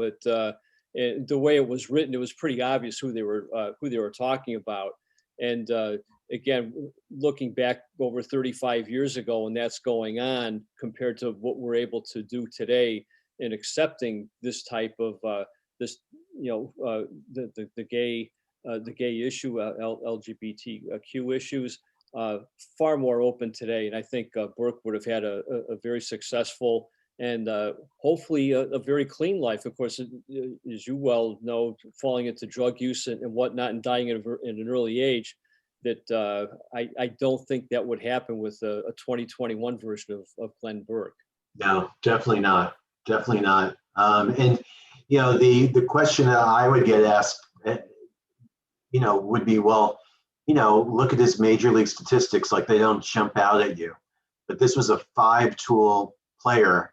And, if you talk to scouts like I did, if you talk to teammates of his like I did, they would tell you, I mean, this guy was a serious talent in an era where the Dodgers would produce one rookie of the year after another. Yeah. That 1970s, early 80s period. And yeah, it's a shame what happened to him. And but I'm glad you put Glenn in your book. Oh, thank you. I didn't dig back to his minor league days, but the Waterbury Dodgers, the AA Eastern League team, I believe he passed through Waterbury, as did Pedro Guerrero for a year. So we saw a lot of good talent come through Waterbury with many franchises over the years. We sure did. I have a question about the evolution of the bullpen over that era, because I know La Russa always gets credit for the A's bullpen of the late 80s. I'm just curious what you found for that whole era, the changing of the bullpen and where pitch counts started to become a thing, because I know it happened somewhere there in the 80s. Just curious on what you found about that. I can give you my opinions on it, but you're not going to find anything in the book on it because I didn't really cover the game as the game itself per se. But certainly, Willie Hernandez ends up winning the Cy Young Award in 1984 for the Tigers. Yes, relief pitching is without a doubt is coming into its own. Sparky Lyle winning the Cy Young, and of course we have the famous comment from Greg Nell saying you went from Cy Young to Sayonara because now Rich Gossage was signed again as a big name free agent in 1978. So yes, that evolution is definitely taking place. And going through this whole period, since we happen to mention it here, you have Dennis Eckersley coming up as a starter with the Indians, a starter with the Red Sox, traded to the Cubs, and then he's kind of in a wilderness, if you will. And then when he finally lands in Oakland, Tony La Russa finally finds a good niche for him, and he's off on a Hall of Fame career. So that's probably an extreme example of transitioning from one role to another. But nonetheless, this is all part of the evolution of the game. I just didn't happen to deal with that particular issue in the book, but I'm glad you brought it up as a topic here. That would be my next book, maybe. I'm sure that's ground that's been pretty well covered by now, though. Right. Any other questions? Well, Paul, thank you for your talk, and I'm sure people will find your book very, very interesting. Thank you, Mark. And I think now we'll go to Erik. We'll talk about we're going to Erik, right, Len? 1986 Red Sox. Right. We're talking about Of blessed and ironic memory.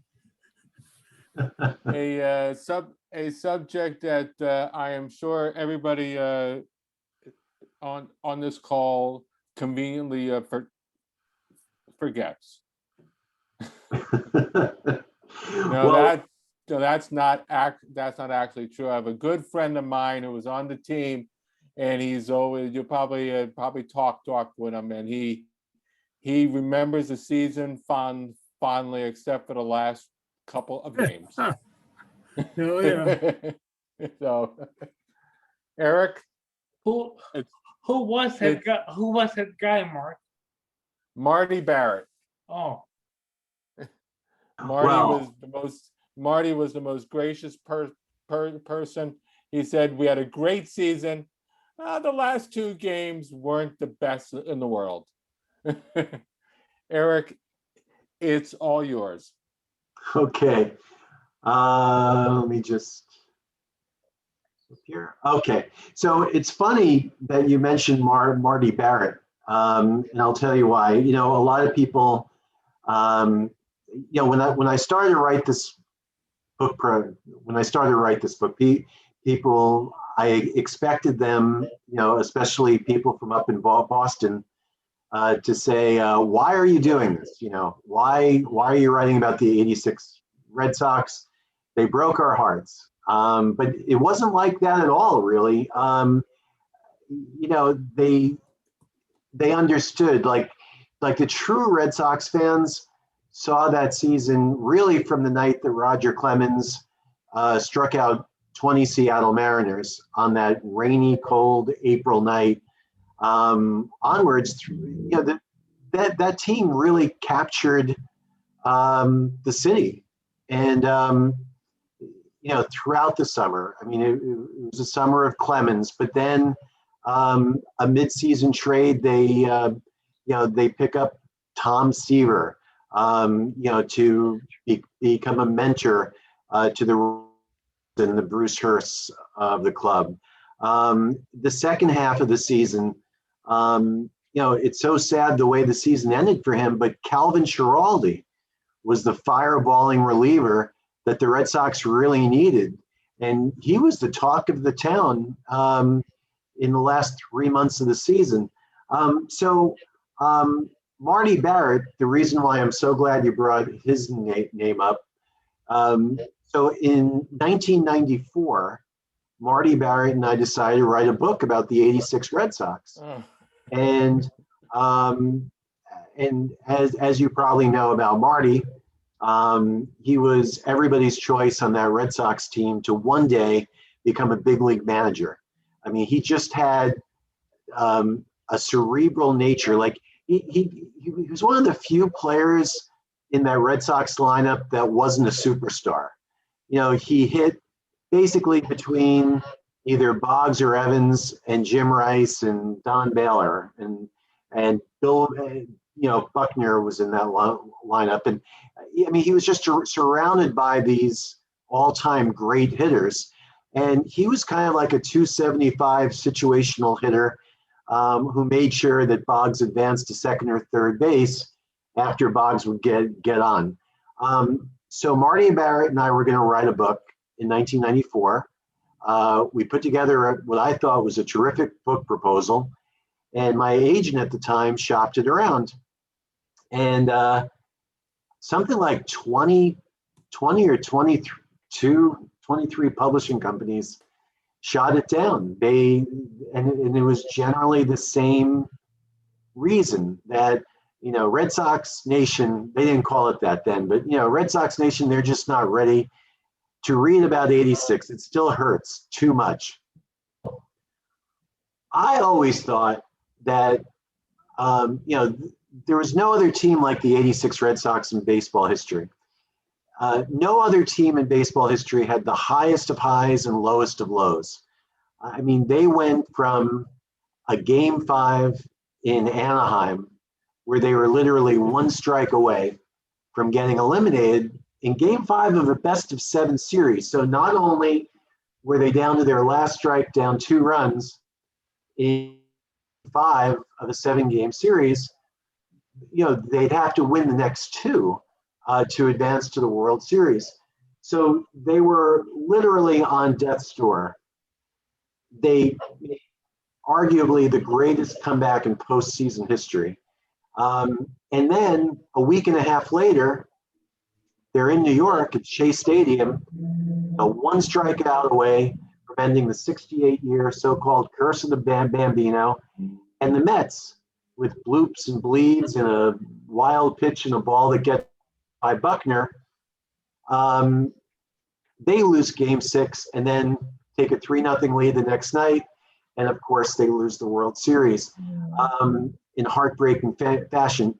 So highs and lows, I challenge anybody to come up with a team that had the highest and the lowest in any 10 or 11 day period, particularly in October. So why did I decide to do it now? So I put all that time in with Marty Barrett back in 1994. Why did I not drop the subject and put it out of my head? Well, the Red Sox have become the most successful baseball team of the millennium. When I started the book project a few years ago, they had won 3 world championships. They have 4 now in the millennium. But by the third one, 86 all of a sudden became nostalgic. I've known Joe Castiglione for a while, and my best friend in the world used to be a Red Sox broadcaster, Tim Neverett. And I had really gotten to know Bill Buckner really well from an autobiography I did with Mookie Wilson about 10 years ago. So that's why I've decided to move forward, that by this point, when the 86 Red Sox would return to Fenway and they would be put up on the big screen and they'd go on the radio with Joe Castiglione, now all of a sudden they were treated as conquering heroes. True Red Sox fans look back at that summer of 86 and that Angels series, and a lot of that World Series too. And they also remember, after the World Series was over, the city of Boston threw the Red Sox a parade, and a big part of Government Center, which had over 500,000 fans. So that team was very much celebrated. And then something happened by the next spring that Bill Buckner got into with me. And he really blamed the media for a lot of the negativity towards that team. The way that they almost made a thing out of, Buckner's era, and a guy that I don't have to tell anyone here that, Buckner was a warrior. He played hurt most of his 22-year career, was the first at the ballpark to get bandaged up, 2,715 lifetime hits. He was he had a fielding percentage at first base that was higher than Lou Gehrig. He had a batting title with the Cubs. I mean, he was an outstanding player. But yet the casual fan remembers the error. And one of the things, while we're on this topic, that I learned that I didn't know before, and it came from Marty Barrett, was right before the Buckner play. There was the wild pitch. And so Ray Knight is at second base, and he is dancing. I mean, he's literally jumping up and down. And if you watch a replay of that game, you can see it. And Ray Knight was not a speedster and was not a good base runner by any means. And he's got like a 40-foot lead off second base. So Marty Barrett picks this up and he signals in to Gedman to call the pickoff play. So Barrett shades closer to second, which means Buckner has to move 3 or 4 steps closer to Barrett's second base position to cover some of his ground in case Stanley doesn't pick up the sign, which Stanley either didn't pick up the sign or he just decided to concentrate on Mookie Wilson at the plate.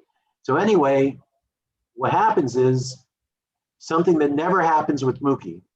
He pulls the ball right up the first baseline. Now it's a dribbler. It takes 5 or 6 bounces before it gets to Buckner. But Buckner, with his Achilles heels issues, can't properly set because of all the time it took him to get over. And Stanley was a little bit late in covering. Mookie Wilson, who, we talked about it in his book, he thinks he would have beaten it out. But whatever, if Mookie beats it out, you've got first and third and still a tie ball game. So that was one of the things that I learned that I think was astounding, in that, the Buckner play never happens. And till I did, for this book, Bill Buckner's last major interview of his life. And Buckner confided in me, and it's in the book, that he never got over that. He never got over the stigma of that play and how it affected his life, but even more so for him, the hurt that it caused his family, his children. And, publicly, he put on a positive face after many years, but he never got over the scar that caused. So anyway, that's why I decided to do the book. And, you know, I guess aside from, you know, Barrett moving closer to second, which pulled Buckner closer to the second base hole, the other thing that I really got confirmation on was that Roger Clemens did not ask out of Game 6. As you all know, he left the game after 7 innings. He had developed a blister. And so I had a 7-hour interview with Roger Clemens for this book. And not surprisingly, you know, from Roger, he said, look, I never asked out of a game. I certainly wouldn't have 6 of a World Series. The blister only affected my curveballs. He said he gave up 4 hits off curveballs, only 1 hit off his fastball that night. So he told Gedman that he was going to just throw baby changeups and fastballs the rest of the night. But it was McNamara that ultimately did make the decision to take him out, maybe siding on the air of caution.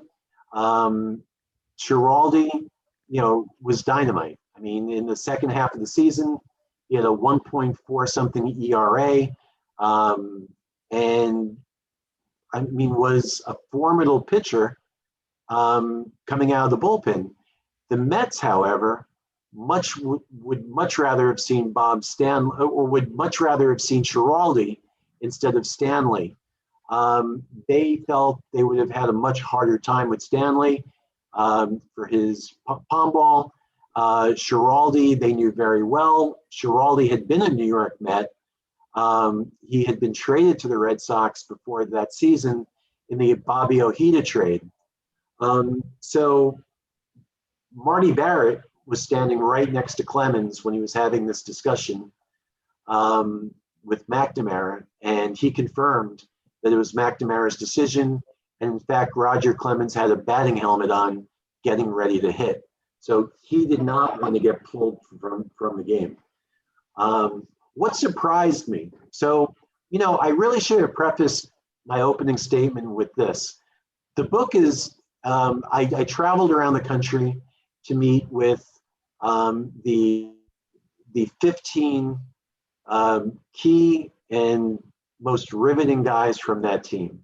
So all the, you know, the starting 9, the starting pitchers, the relief pitchers, and then I threw in Tom Seaver and Steve Lyons. But what surprised me the most when I interviewed all these guys in person, face to face, was the intelligence and the candidness of Oil Can Boyd. I had always presumed him to be a loose cannon, and he certainly was a little bit, but I equated that to being someone that lacked in intelligence.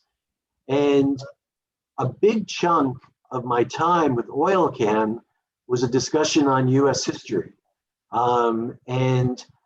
He was so introspective about race relations and about the Negro Leagues. And of course, his family, I mean, he comes from a long line of professional baseball players, mostly from the Negro Leagues, and how Satchel Paige would stay at his house when he would go barnstorming. And so that to me surprised me the most. The most riveting interview, it's like picking one of, you know, it's like saying, this is my favorite child. They were all great. But I must say the one that was the most rewarding was the one I did with Bruce Hurst, because Bruce Hurst, he didn't want to talk, you know, and he was one of the final guys that I needed to complete, you know, the pitching staff. I had already gotten all the living starting players. Of course, Dave Henderson had passed away by that point. But he didn't want to be interviewed. He hadn't done an interview on the '86 team in 4 years. Despite the fact that he won 2 World Series games and darn near won a third, there was pain there that they didn't close the deal. And he just cared so deeply. And to this day, there's a lot of hurt there. But after about 25 minutes on the phone, he acquiesced and he said, look, I don't want to be that guy. You know, you've gotten to everybody else. Okay, you know, you can fly to Arizona to come see me and we'll talk. And I said, look, Bruce, all I'm going to need is 45 minutes. And he says, look, if you're going to fly all the way out from New York to come see me on a winter day, I'll give you as much time as you need. And my expectations weren't high because, you know, he just didn't enthusiastic about doing it. Turned out to be one of the best, most emotional interviews I've ever done. And, you know, I've done 7 books and I've interviewed hundreds of ball players. And I mean, he just dug so deep and was so emotional. You know, he broke down 3 times during the interview. And it was just an incredibly introspective, emotional, and revealing interview. And it's one of my favorite chapters in the book. You know, Wade Boggs, you know, you're sitting with, you know, a modern day Ty Cobb when you take into account his batting average and the batting titles. And but what a student of hitting. And we go into that in the book. Doing Bill Buckner's last major interview of his life. Roger Clemens, you know, talking about not just, you know, his MVP / Cy Young Award season in '86, but also about the fallout from the PED accusations and the effect that that's had on him and his family and the fallout from that. I mean, I can go on and on. The Dwight Evans chapter. I mean, Dwight Evans played most of his career with 2 sons suffering from what's commonly known as elephant man's disease, where he would leave the hospital after a sleepless night because one of his kids had a 10-hour surgery. You know, one of his sons had 42 surgeries, and would go straight to the ballpark and would perform the way that he did. And my hope is that he still gets into the Hall of Fame because I think he deserves it. Both of his sons, by the way, have passed away since I did that interview with Dwight at Fenway Park for the book. It's just a remarkable story. And one of my favorite stories in the book was how Dwight was leaving one of his sons after surgery, and his son goes to him, "Hey, Dad, would you hit a home run for me tonight?" And Dwight goes, "Yeah. All right. You know, I'll do my best. I've got to go." And a second later, wait, Dad, would you hit me 2 home runs tonight? And Dwight's like, "Well, you know, that's going to be tough, but okay, I'll do my best." And sure enough, Dewey did it. He had 2 home runs. And after the second one, he pointed up to the sky and thanked God. And here's something else that's kind of remarkable about that night. Now, I grew up in New Jersey, but when I was 16 years old, I went to Ted Williams baseball camp in Lakeville, Massachusetts. And that night we had a road trip. You know, I guess you don't call it a class trip if it's a baseball camp, but our trip was to go to Fenway Park to watch a game. And that was the night that Dwight Evans hit those 2 home runs. So I remember it well. So I know he's not making it up. And but Dwight, he's just an exceptional human being. And he and his wife have been through hell and back. And they're 2 of the nicest people you'd ever want to meet. So I think I've gone over pretty much everything I want to touch on within my time. So do I have any questions? Yeah, Eric, I have a question. Did you have the chance to interview Don Baylor? No, unfortunately not. He was a guy that I had met years ago, and he was just such a stand-up guy, a leader. I did write a chapter on Dave Henderson and Don Baylor and the impact that they both had on that '86 team.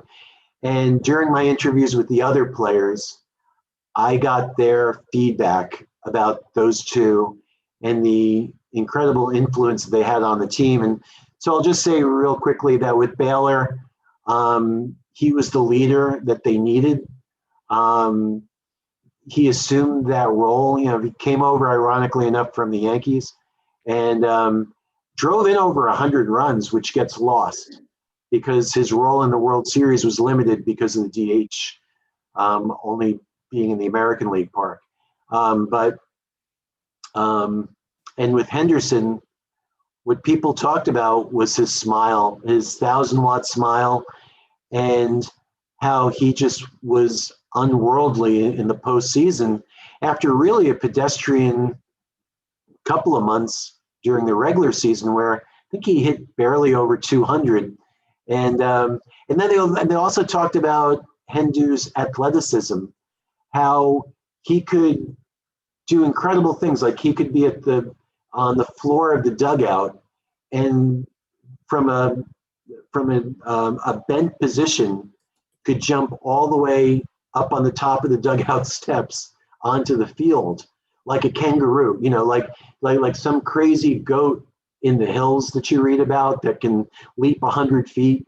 You know, that's actually how Buckner, you know, compared him to, like a mountain goat. So they, you know, obviously they don't make it to the World Series without either one of them. So I didn't talk to either of them, but I did dedicate a chapter to the two of them. The idea with Baylor was that here he spent 5 years in Anaheim and also was smitten franchise that has suffered its shares of misfortune and tragedy too. And yet here he is such a big part with the Red Sox, you know, almost not returning the favor, if you will, but, you know, slaying his former team. Yeah, absolutely. I mean, he was an MVP with the Angels in '79. And I mean, he was a part of that great foursome that they had of MVPs, where they had Fred Lynn, Rod Carew, Reggie Jackson, and Don Baylor on the same team. You guys would know better than me, but I don't know if there's ever been another team that 4 MVPs. I'm sure one of you will answer that question before tonight's call ends. But you know, he went back and slayed that team. And one of the ironic things about that 5th game of the ALCS, Rich Gedman was the only guy that could touch Mike Witt. Gedman got 4 hits. The rest of the team, I want to say, had 1 or 2 hits off of him. Mike Witt was absolutely dealing. And Gene Mauch pulled Witt because Gedman was coming up in the ninth inning. If Gedman reached, it would have brought the tying run to the plate. And so he brings in Gary Lucas, the left-hander, and Lucas proceeds first pitch to hit Rich Gedman with a pitch. So they pull Lucas and they bring in Donnie Moore, and Donnie Moore makes Dave Henderson look like a little leaguer with the first two strikes. And Henderson's playing hurt now because he injured himself a couple of innings earlier on a play in the outfield. So you have Donnie Moore that looks like sausage out there, and Henderson's looking like a cripple, and he throws him an off-speed pitch that Henderson reaches down and goes and gets, and he parks it over the left center field fence. And then the Angels, they come back and they tie the game, and then Henderson in extra innings hits a sac fly to give the Red Sox the lead for good. And once they won that game, to a man that I talked to on their Red Sox team, they knew that it was over. They were going to go back to Boston and finish them off. And they did. I mean, neither game was close. So I was there for the 3 games in Anaheim.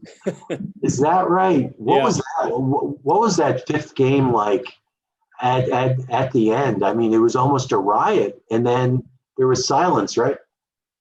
It was, the crowd was just wrung out because, you know, I'm an Angels fan too. So I fully expected that we were going to win. I mean, I was hoarse for 4 or 5 days when we got back home from Anaheim because you were just ready. And the crowd was just wrung out.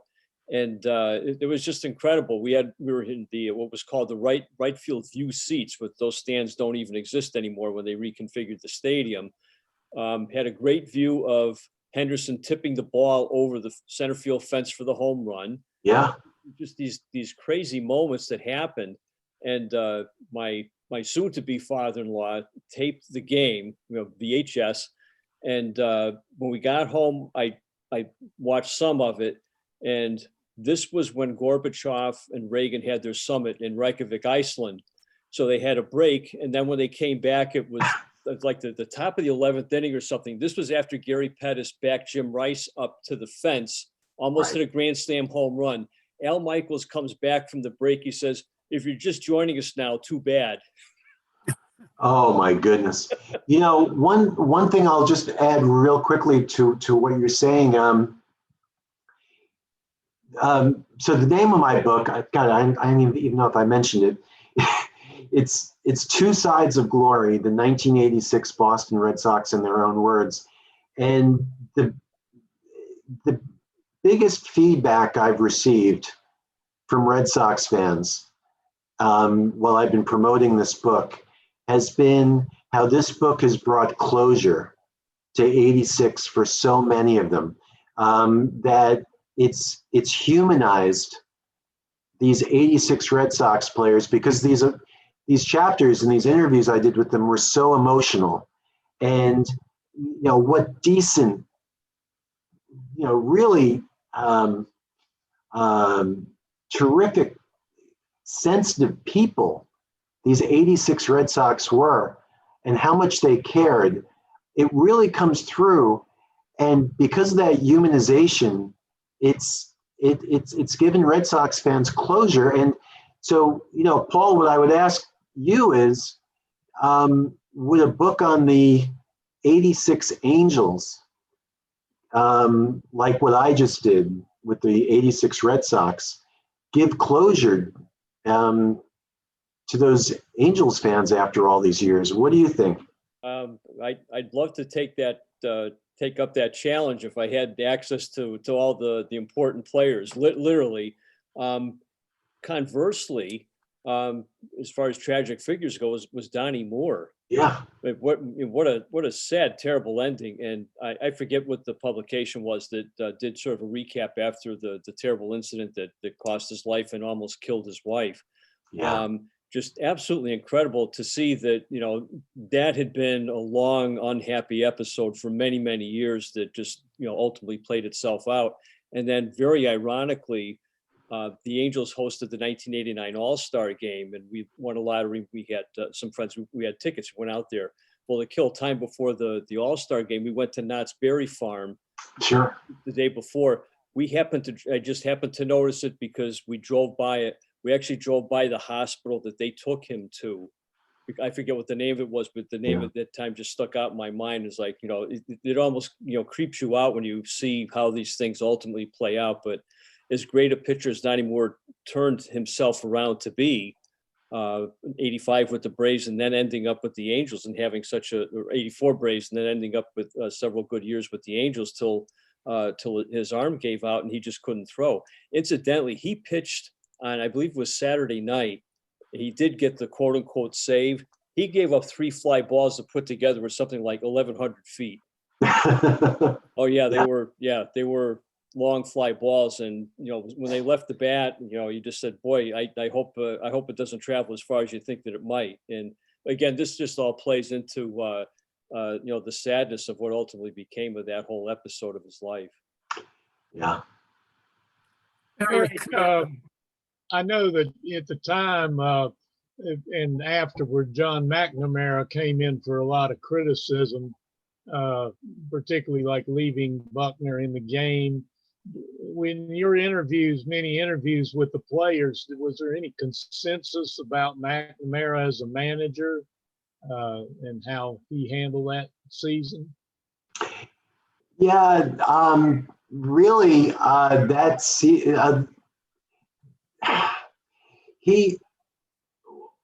he tended to favor the veteran guys and was really tough on guys like Steve Lyons, one of the younger players.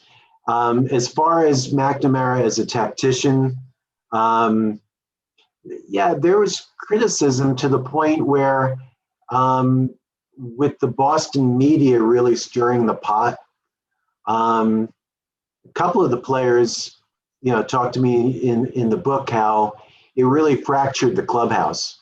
The he said of, did Clemens ask out?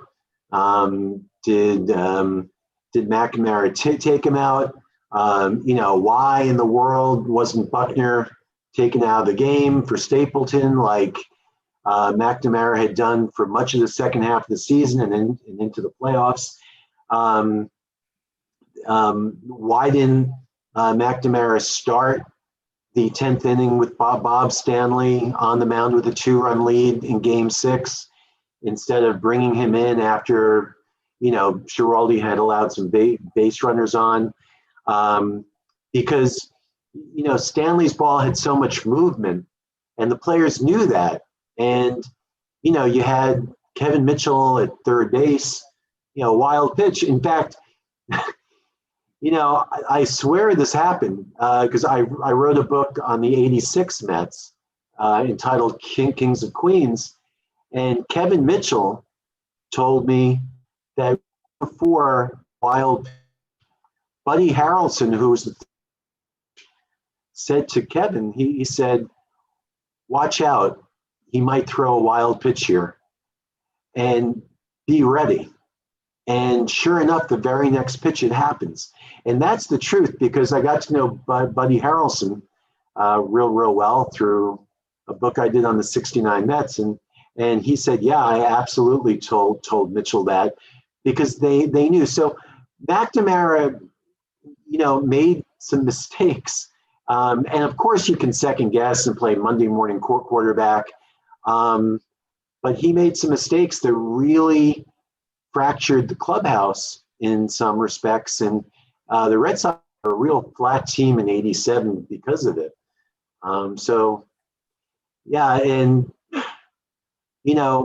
There's also what happened in Game 7. Why didn't McNamara bring in Clemens to pitch in relief? Why didn't he bring in Oil Can Boyd? But really, why didn't he bring in Clemens? And Clemens said to me, yeah, I was ready to come in and give them an inning or two. Because remember, there was a rain out between Game 6 and 7. So Clemens had a night's rest. So he could have given them something. Eric, the one thing I think of is, if you don't mind me bringing up a different year, 1993. It's Game 6 of the World Series, and I'm a Phillies fan. Yep. And again, there's a day off. Schilling has pitched Game 5, pitched a game of his life in Game 5, and day off is Game 6. And I'm thinking, and I'm talking to my brother in San Diego. We're watching the game. It's a ninth inning. I said, there's only one pitcher I'd bring in for the ninth. Because one thing I know about Schilling, I don't care what he has, he'll figure out a way to do his best. I'd never bring in Mitch Williams. Yeah. But I think the problem is, and actually the Red Sox had, their relief pitching was, I hate to say, in '86 was better than the Phillies in '93. But I think managers were stuck. They were just stuck doing what they did. Most managers didn't think out of the box in the 80s and 90s. Whereas earlier, Whereas earlier, we all remember managers would do whatever. Casey Stengel would do, I'm not saying I agree with all of Casey Stengel's stuff, but he would do whatever he needed to do. But I think in the 80s and 90s, they became stuck. They didn't want to hear the cacophony of the press afterwards if they did something unorthodox, and it didn't work out. Right. Now, of course, today, ace pitchers come into game sevens all the time, and they'll give four innings. Now it's commonplace. Right. But yeah, no, you're right. I'm curious if you talked to Dave Stapleton and if he said anything about game 6. No,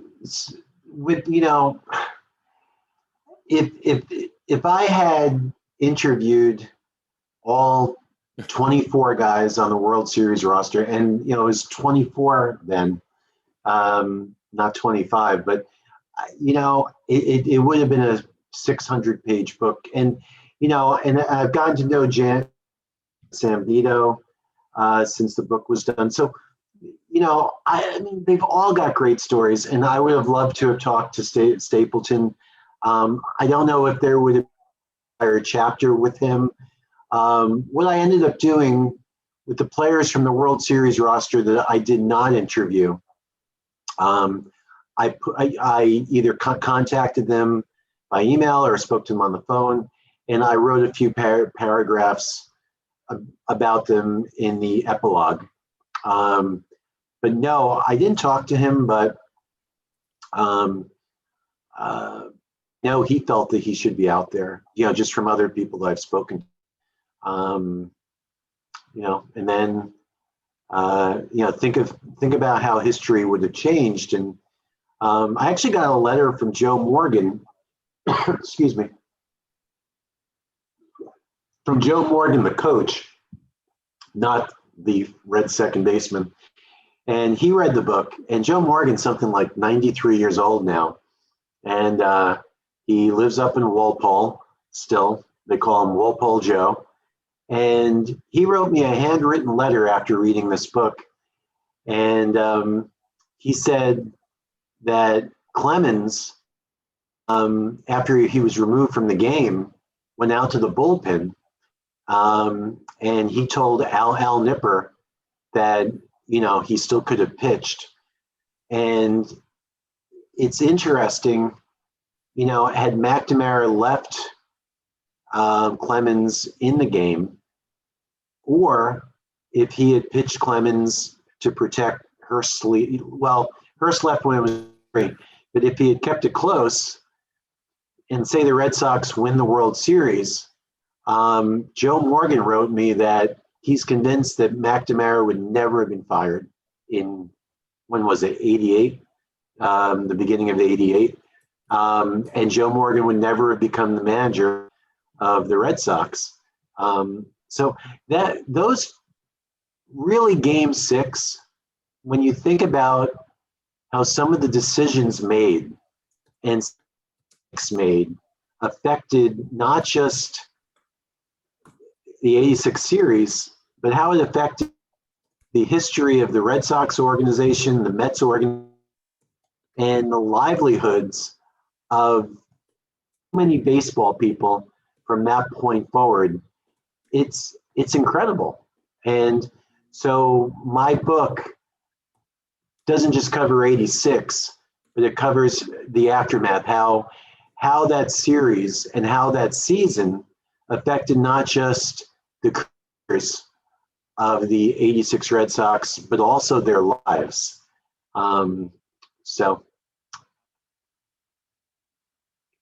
Erik, I was interested in what you said about their attitude after that game in Anaheim. I was at the first game back in Fenway, and I think you could tell by their body attitude that they were determined that they were not going to lose that game. I was there too. I happened to go to game 6 and 7. I was living in Boston at the time, and I called me the night before games, and he said to me, "Look, I just heard on the radio that they have extra tickets. I guess they didn't want to release them because they didn't know if the series would go 6. So limited number of tickets. We get to Fenway Park around 11 p.m. the night before. They were going to go on sale the next morning at 8 a.m. We slept on the sidewalk with about 50 other people. Get up to the line. We get our game 6 tickets. Get back at the end of the line. Get tickets for game 7. Yeah, you're absolutely right. I mean, that crowd was electric. And the Angels scored first, if I recall, off of Boyd. But then the Red Sox just steamrolled over him.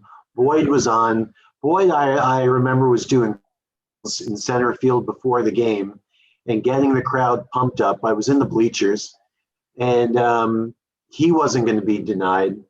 And then Clemens in game 7, he just absolutely was dominant. And, I talked to Clemens about this in the book. He pitched that game with a terrible flu that he had caught on the fly. He was very susceptible to secondhand smoke. And back in those days, you could smoke on planes. And so it weakened him, and he caught something. And so he wasn't even on the field to celebrate with the other Red Sox players. He was in the trainer's room, hooked up to an IV, and came out of the game. And if you recall, he was that night. I'm not even sure if he gave up a run. I think he gave up 1 run over 8 innings. And then Schiraldi came in, I know, and he closed out the Angels. But what a battler. And, for all the negativity about Clemens, and, if he did steroids, some of it's certainly deservedly so. This was a guy that, when you read the book, he was beloved by his teammates and respected as the hardest working guy and one of the nicest guys on the team, and someone that even as a young pitcher was always looking to help wherever he could. And he was a warrior that season. And, to go out there in game 7 and pitch sick the way that he did, it was really a tribute to who he was. And, the Hall of Fame gets talked about a lot. And I really, and certainly you're welcome to disagree, but I happen to think that his body of work before that steroid era, he gets in. And a lot of the steroid guys that, you could tell they started at the beginning of their career, they weighed 150 pounds, then all of a sudden they're 190 like a Lenny Dykstra. Not those guys, but that was an era where I think Jose Canseco was right. I think 75% of them were doing something because, like Lenny Dykstra told me in the book that I did with him in the 80s, with the 86 Mets, he goes, yeah, you had a choice. You either did PEDs or, and you stayed up with the big league club making millions of dollars, or you were sent down to AAA making $40,000 a year and going on 12-hour bus rides. Even guys I've talked to that didn't use during that era said they understood. And I like all of you, there's no other sport than baseball where records are more important than in baseball. You think, 714 Babe Ruth, 56 Joe DiMaggio, 5'11 Cy Young. And I respect that, but it's just a screwed up time. And I just wish to God that baseball had wrapped its arms around it and nipped it in the bud before it went out of control like it did. But that's a whole other evening, isn't it? Are there any other questions? Mark, before we break up, could I ask Joanne, I understand that you're having a in-person meeting in Worcester next month. Do you want to give us a quick rundown on it? Sure. Yes, absolutely. It's still in the works and everything, but the basics on it are tentative date is July 17th, and it's going to be at Polar Park. And there will be a meeting before that. I do believe we're talking at about 11:30-ish till about 2:30 or 3. I think the game starts at 4. You know, it's going to be in there before that. And then we go to the game. We will be looking to get a block of tickets. We're hoping at least that 15 people will be looking to come along, but I'm sure that we could probably get a few more as well.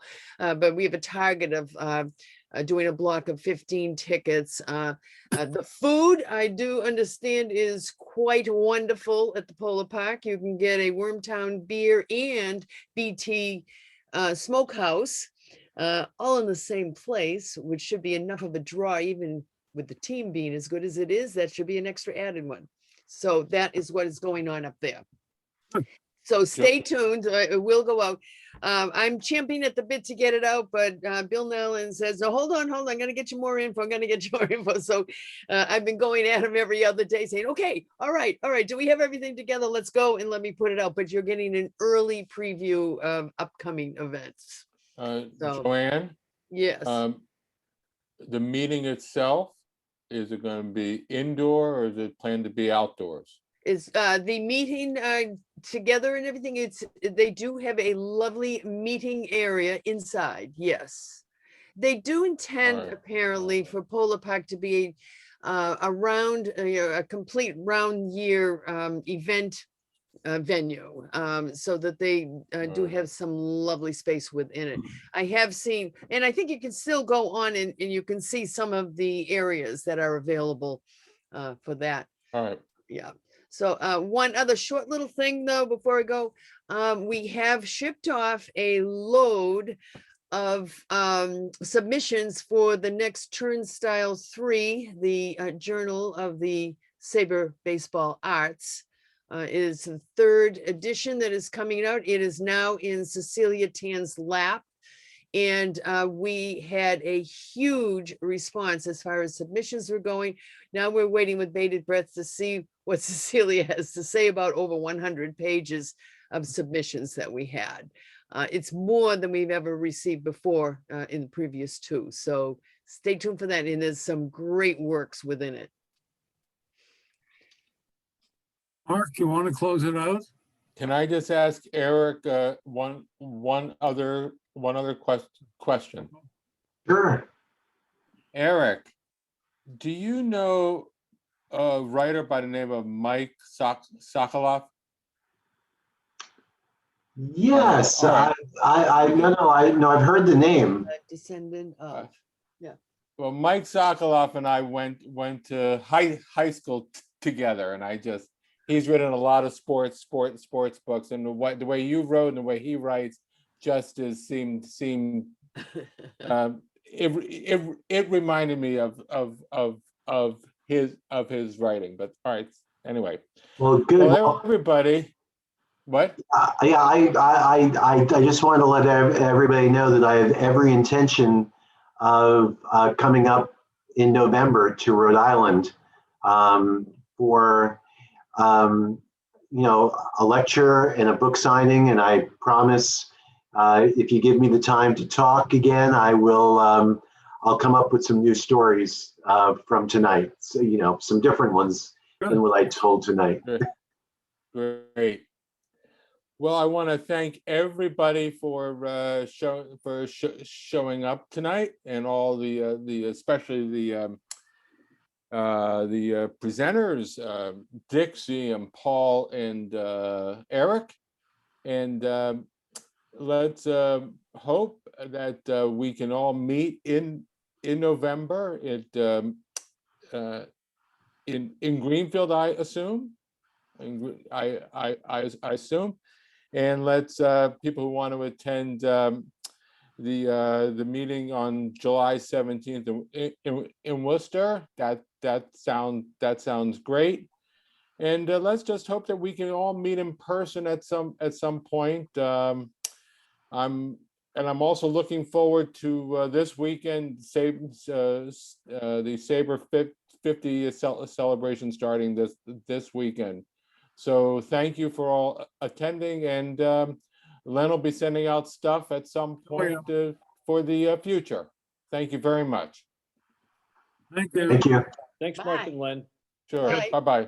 Yes, thank you. You're welcome.